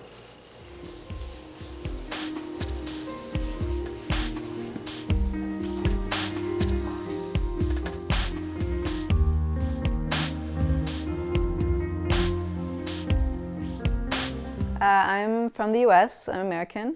أول مرة سمعت شانون تتكلم عربي أو قابلتها كنت عبالي يمكن هي نص عربية أو نص، يعني فيها عرق عربي in a way يعني، ولا ليش رح تتكلم عربي؟ About 3 years. For me, education has always been a really big part of my life. I mean, 12 years of public school. I grew up in Northern Virginia, and then I went to 4 years of university. I went to Penn in Philadelphia. I've always loved learning, and when I moved here to Dubai and I started working at a Saudi company, most of my colleagues, they're Arab, they're from the Levant, they're from the Khalij, and they're all speaking Arabic, and so for me it just felt like the natural thing to do. أحد أهم دروس التاريخ قديمه وحديثه هو أن نهضة الدول والشعوب والحضارات تبدأ من التعليم. صح. وأن مستقبل الأمم يبدأ من مدارسها. تمام. مدارسها. التعليم العربي لغير العرب في دبي مهم جدا، ولكن الطلاب يواجهون بعض الصعوبات. يريدون أن يمارسوا اللغة مع العرب، وصعب أن تجد واحد عربي يتكلم اللغة العربية في دبي، لأن كل الناس يتكلمون اللغة الإنجليزية. I studied the Fusha, the modern standard Arabic, for 1 year, and then I took 3 months of Hijazi. At first, it was a big adjustment for me. I had to wake up in time to make an 8 a.m. class. And I studied from 8 to 10 a.m. here, and then I went to my work, and we work a full day. And so on top of that, I had to do homework and study and practice. في المعرفة هي أقصر طريق للفوز حتى في الرياضة. ساعة معرفتك أهم من ساعة قدرتك. For the Fusha, for the Modern Standard Arabic, we used the 3 textbooks from Al-Kitab methods from Georgetown University. And for the Hijazi dialect, we used, we would watch shows like Eish Illi and Nuna Niswa, and we would study like the Hijazi Amthal, like the proverbs, to kind of like learn just different like colloquial words that they use. And we'd even watch like MBC shows like Khawatir. I'm not really a flashcards person. What I use actually is just those A4, the spiral notebooks. And what I do when I have new vocabulary words is I just, on one side I write down the Arabic, on each line I write the Arabic word. And on the other side of the line I write the meaning in English. When I fill up one page, I fold over the English part, that half of the paper. And then I see the Arabic word and I write down what it means in English. Like it's kind of, I'm testing myself. So I do that for all the words. I unfold the paper. If I got them all right, like I kind of review them, I look it over. Then I fold over the Arabic side, and then I see the English, and I write the Arabic word. And of course, if I make mistakes, I just write the word again on a new sheet of paper in the next page in the notebook. But what I do is like, I've written them all correctly. Then I just, unfold, I tear it out of the notebook and put it aside. And that paper, I later, when I get a few, maybe 3 or 4 pages filled up with Arabic words, I put them into an Excel document. So I have kind of this database of all the words that I've learned. For the Modern Standard, I have about 8,500. And for the Hijazi, I have about 3,000. I think the hardest thing really is just sticking to it. I mean, even when it makes you feel like a little kid. I've embarrassed myself a lot, and it's quite humbling. So I've just I learned to let myself make mistakes, and I'm okay with that, and it takes a positive attitude, but you have to keep going. And فالتدريب يفتح عينيك على نقاط الضعف ويعطيك ثقة في نفسك ويجعلك أقرب لتحقيق النصر. One time I wanted to say I'm frustrated, which is أنا محبطة. And I said أنا منحطة, which actually means like I'm degenerate. So that was like kind of embarrassing. When people see me speak Arabic, they're usually pretty shocked, but in a good way. تفاجأت جدا، خصوصا لما سمعتها تتكلم حجازي وتعرف أمثال حجازية. يعني أنا عشان أول موعد بيننا أنا وشانو تأخرت شوية، فلما جيت قالت لي إيش فيك أنت مضيع خميسك؟ أنا إنه معقول هذه شكلها أجنبي وتقول لي مضيع خميسك؟ بس بعدين استوعبت، بس كانت مفاجأة. يعني أنا عمري في حياتي ما صادفت أحد يتكلم عربي وحجازي ويعرف أمثال زي شانون. بعدين لما تفاجأت لما هي قالت لي إن هي درست عربي وإن درست سنة كاملة و3 شهور اللهجة، يعني مثل ما تقول كانت صدمة كبيرة، لأنه أول مرة أشوف أجنبية صراحة تتكلم عربي وبطلاقة. أصابتني الدهشة، انبهار.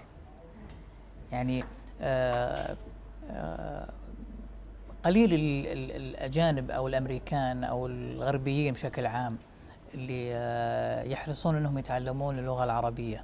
When you can relate to somebody in their native language, it shows respect in a way that all the words in English can never express. So that's really a good feeling for me.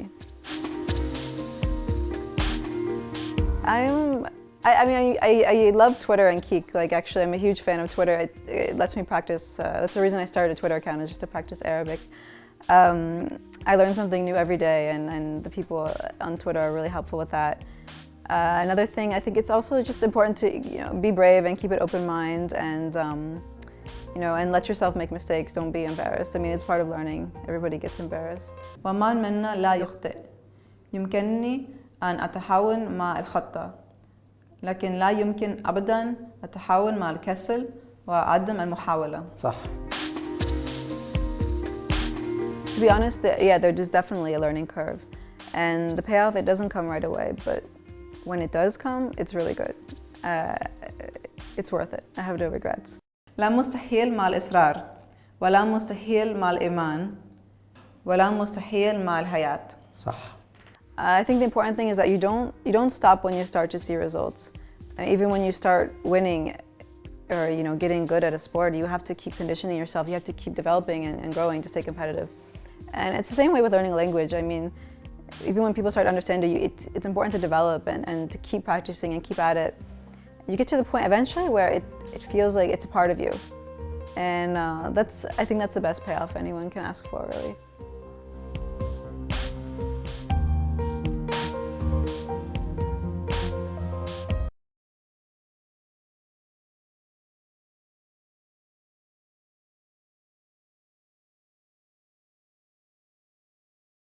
ونسأل الله أن يعين الشيخ. الحقيقة فيها الكثير من التساؤلات ونسأل الله تعالى أن يوفقه ويسدده. أي نعم. لما جبت التساؤلات ننظر فيها. نعم. يقول هنا موافقة للنحو ولا لا؟ هذه التساؤلات المساءلات قد تكون. في شيء آخر سمعت أولا التواجد، تواجد فلان في المكان الفلاني، ترى هذه ما لها أصل في العربية. والصواب أن يقال الوجود، وجود فلان في كذا. أما تواجد غلط.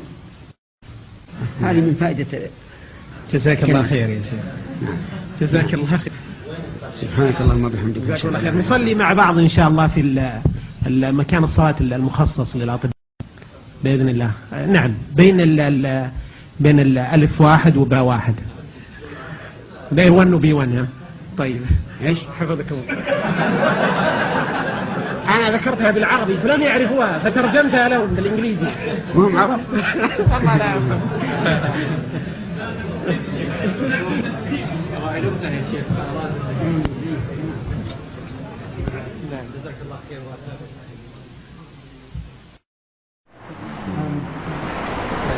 بسم الله الرحمن الرحيم. الحمد لله رب العالمين.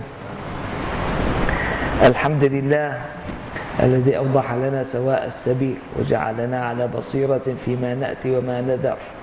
سبحانك يا ربنا لا نحصي ثناء عليك أنت كما أثنيت على نفسك. نستغفرك ونتوب إليك. أفضل الصلاة وأتم التسليم على سيد الأولين والآخرين، أفضل من قال لا إله إلا الله. قيل له فاعلم أنه لا إله إلا الله. خطاب خاص موجه إلى حضرة سيدنا ومولانا محمد. اللهم صل وسلم وبارك عليه وعلى آله الغر الميامين وأصحابه نجوم الدين ومن تبعهم بإحسان إلى يوم الدين، وعنا معهم برحمتك يا أرحم الراحمين.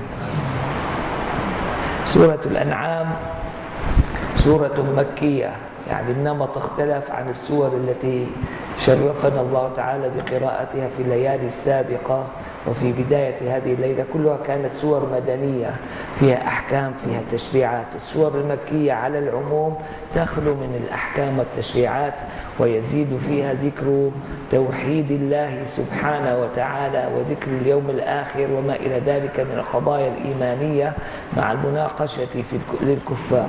سورة الأنعام وسورة الأعراف هما الطوليان لأنهما أطول سورتين مكيتين على الإطلاق. وسورة الأعراف يقال لها طول الطوليين لأنها أطول من سورة الأنعام. سورة الأنعام لها من المزية والخاصية أنها نزلت جملة واحدة يشيعها 70,000 ملك.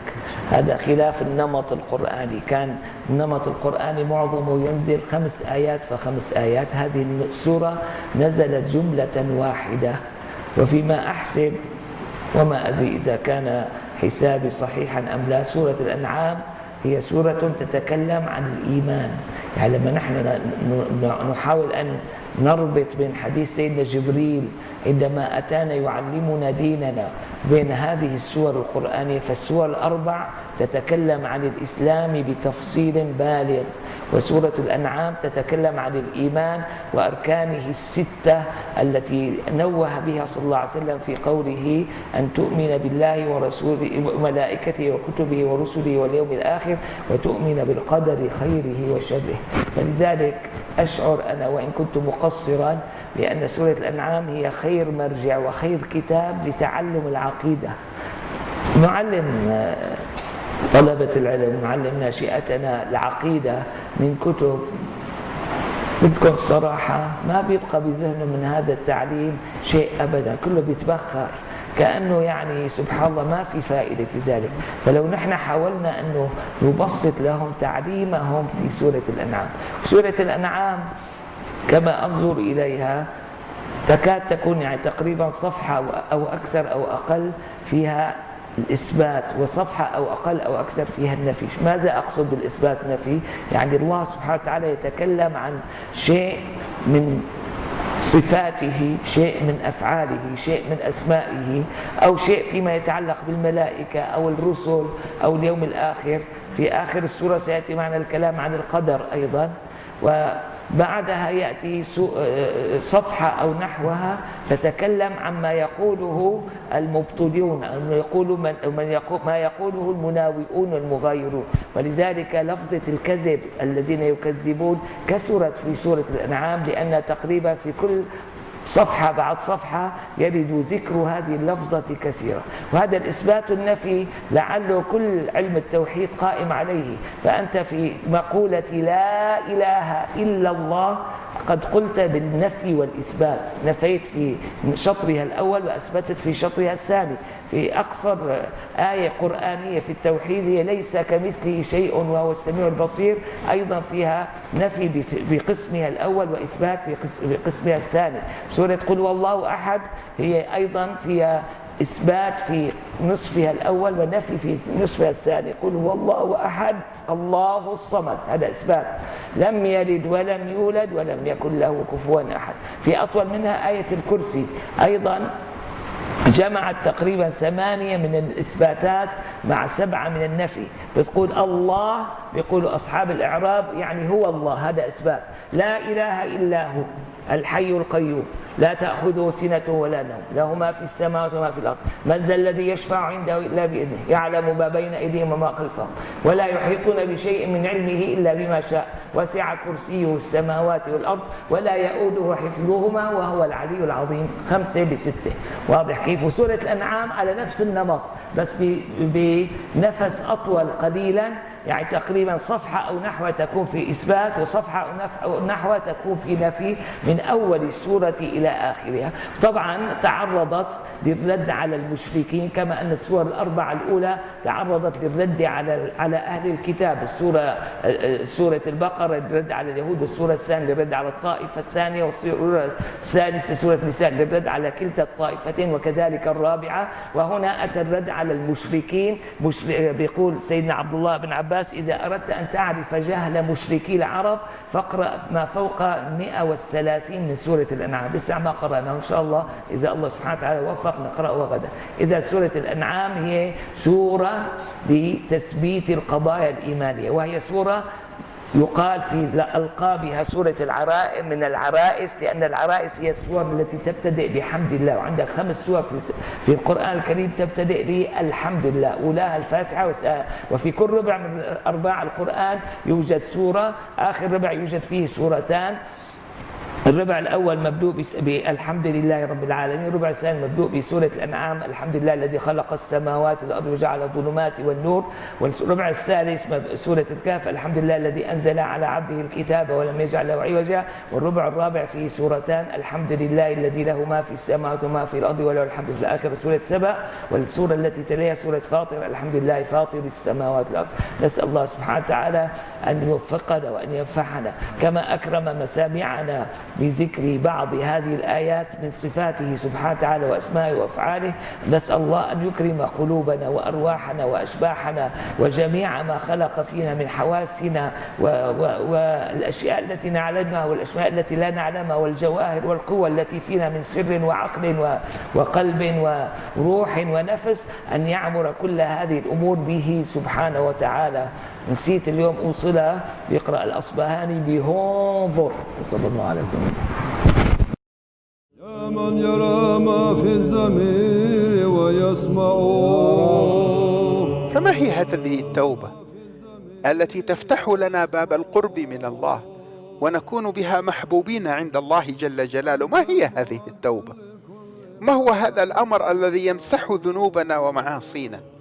قال العلماء رحمهم الله: التوبة في اللغة العربية هي العود والرجوع. العودة والرجوع.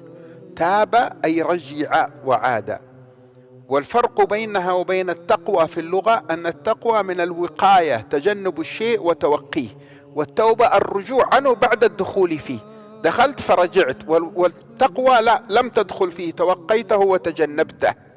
ولهذا يقال في حق النبي صلى الله عليه وسلم أنه صلى الله عليه وسلم لم يكن كافرا فنقول اتقى الكفر، لكن في حق سيدنا عمر بن الخطاب رضي الله عنه نقول تاب من الكفر. فالتقوى هي التجنب، والتوبة هي العود بعد ارتكاب الذنب. وماذا يعرف العلماء الذنب في غير التعريف اللغوي؟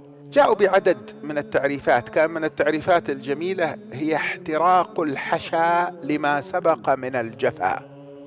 أعيدها: التوبة قال الإمام الغزالي رحمه الله هي احتراق الحشا، باطن الإنسان يحترق ندما وحرقة وألما، هي احتراق الحشا من بعد ارتكاب الجفا أو من أثر الجفا. وعرفوها في التعريف العلمي هو اختيار عدم العود إلى الذنب بعد الوقوع فيه منزلة لا صورة. ما معنى منزلة لا صورة؟ يعني أي ذنب في منزلة الذنب. واحد زنى لكن خلاص تاب ولن يرجع إلى الزنا، لكن هو أيضا ينوي في التوبة ألا يرجع إلى شيء في منزلة الزنا. مثل ماذا؟ قال الغزالي: مثل الكذب والغيبة والنميمة، هذا مثل الزنا. قال: فينوي التوبة عن كل ما هو في منزلة الذنب وليس صورة الذنب فحسب، تعظيما لله وخشية منه، اتقاء لغضبه. فالتوبة هي ترك اختيار العود إلى الذنب منزلة لا صورة. لماذا تترك؟ تعظيما لله سبحانه وتعالى وخشية من غضبه واتقاء لغضبه سبحانه وتعالى. يا من يرى ما في الضمير ويسمع. بسم الله الرحمن الرحيم، الحمد لله والصلاة والسلام على رسول الله، أما بعد. فأنا العبد الفقير وليد بن إدريس المنيسي من مواليد الإسكندرية في مصر سنة 1386 هجري الموافقة 1967 ميلادي. ويعني بحمد الله تعالى حفظت القرآن يعني صغيرا، وبدأت في طلب العلم في حدود يعني السن 12 أو 11 بحمد الله تعالى في مسجد الإمام أحمد بن حنبل في الإسكندرية على يد الشيخ السيد بن سعد الدين الغباشي حفظه الله تعالى، وهو يعني من التلاميذ القدامى للشيخ ابن عثيمين رحمه الله. كان رحل إلى القصيم وجلس عند الشيخ سنوات طويلة، ورجع إلى الإسكندرية للتدريس، فلازمته 10 سنوات درست عليه كتبا كثيرة في الفقه والتفسير والحديث وغيره من العلوم الإسلامية.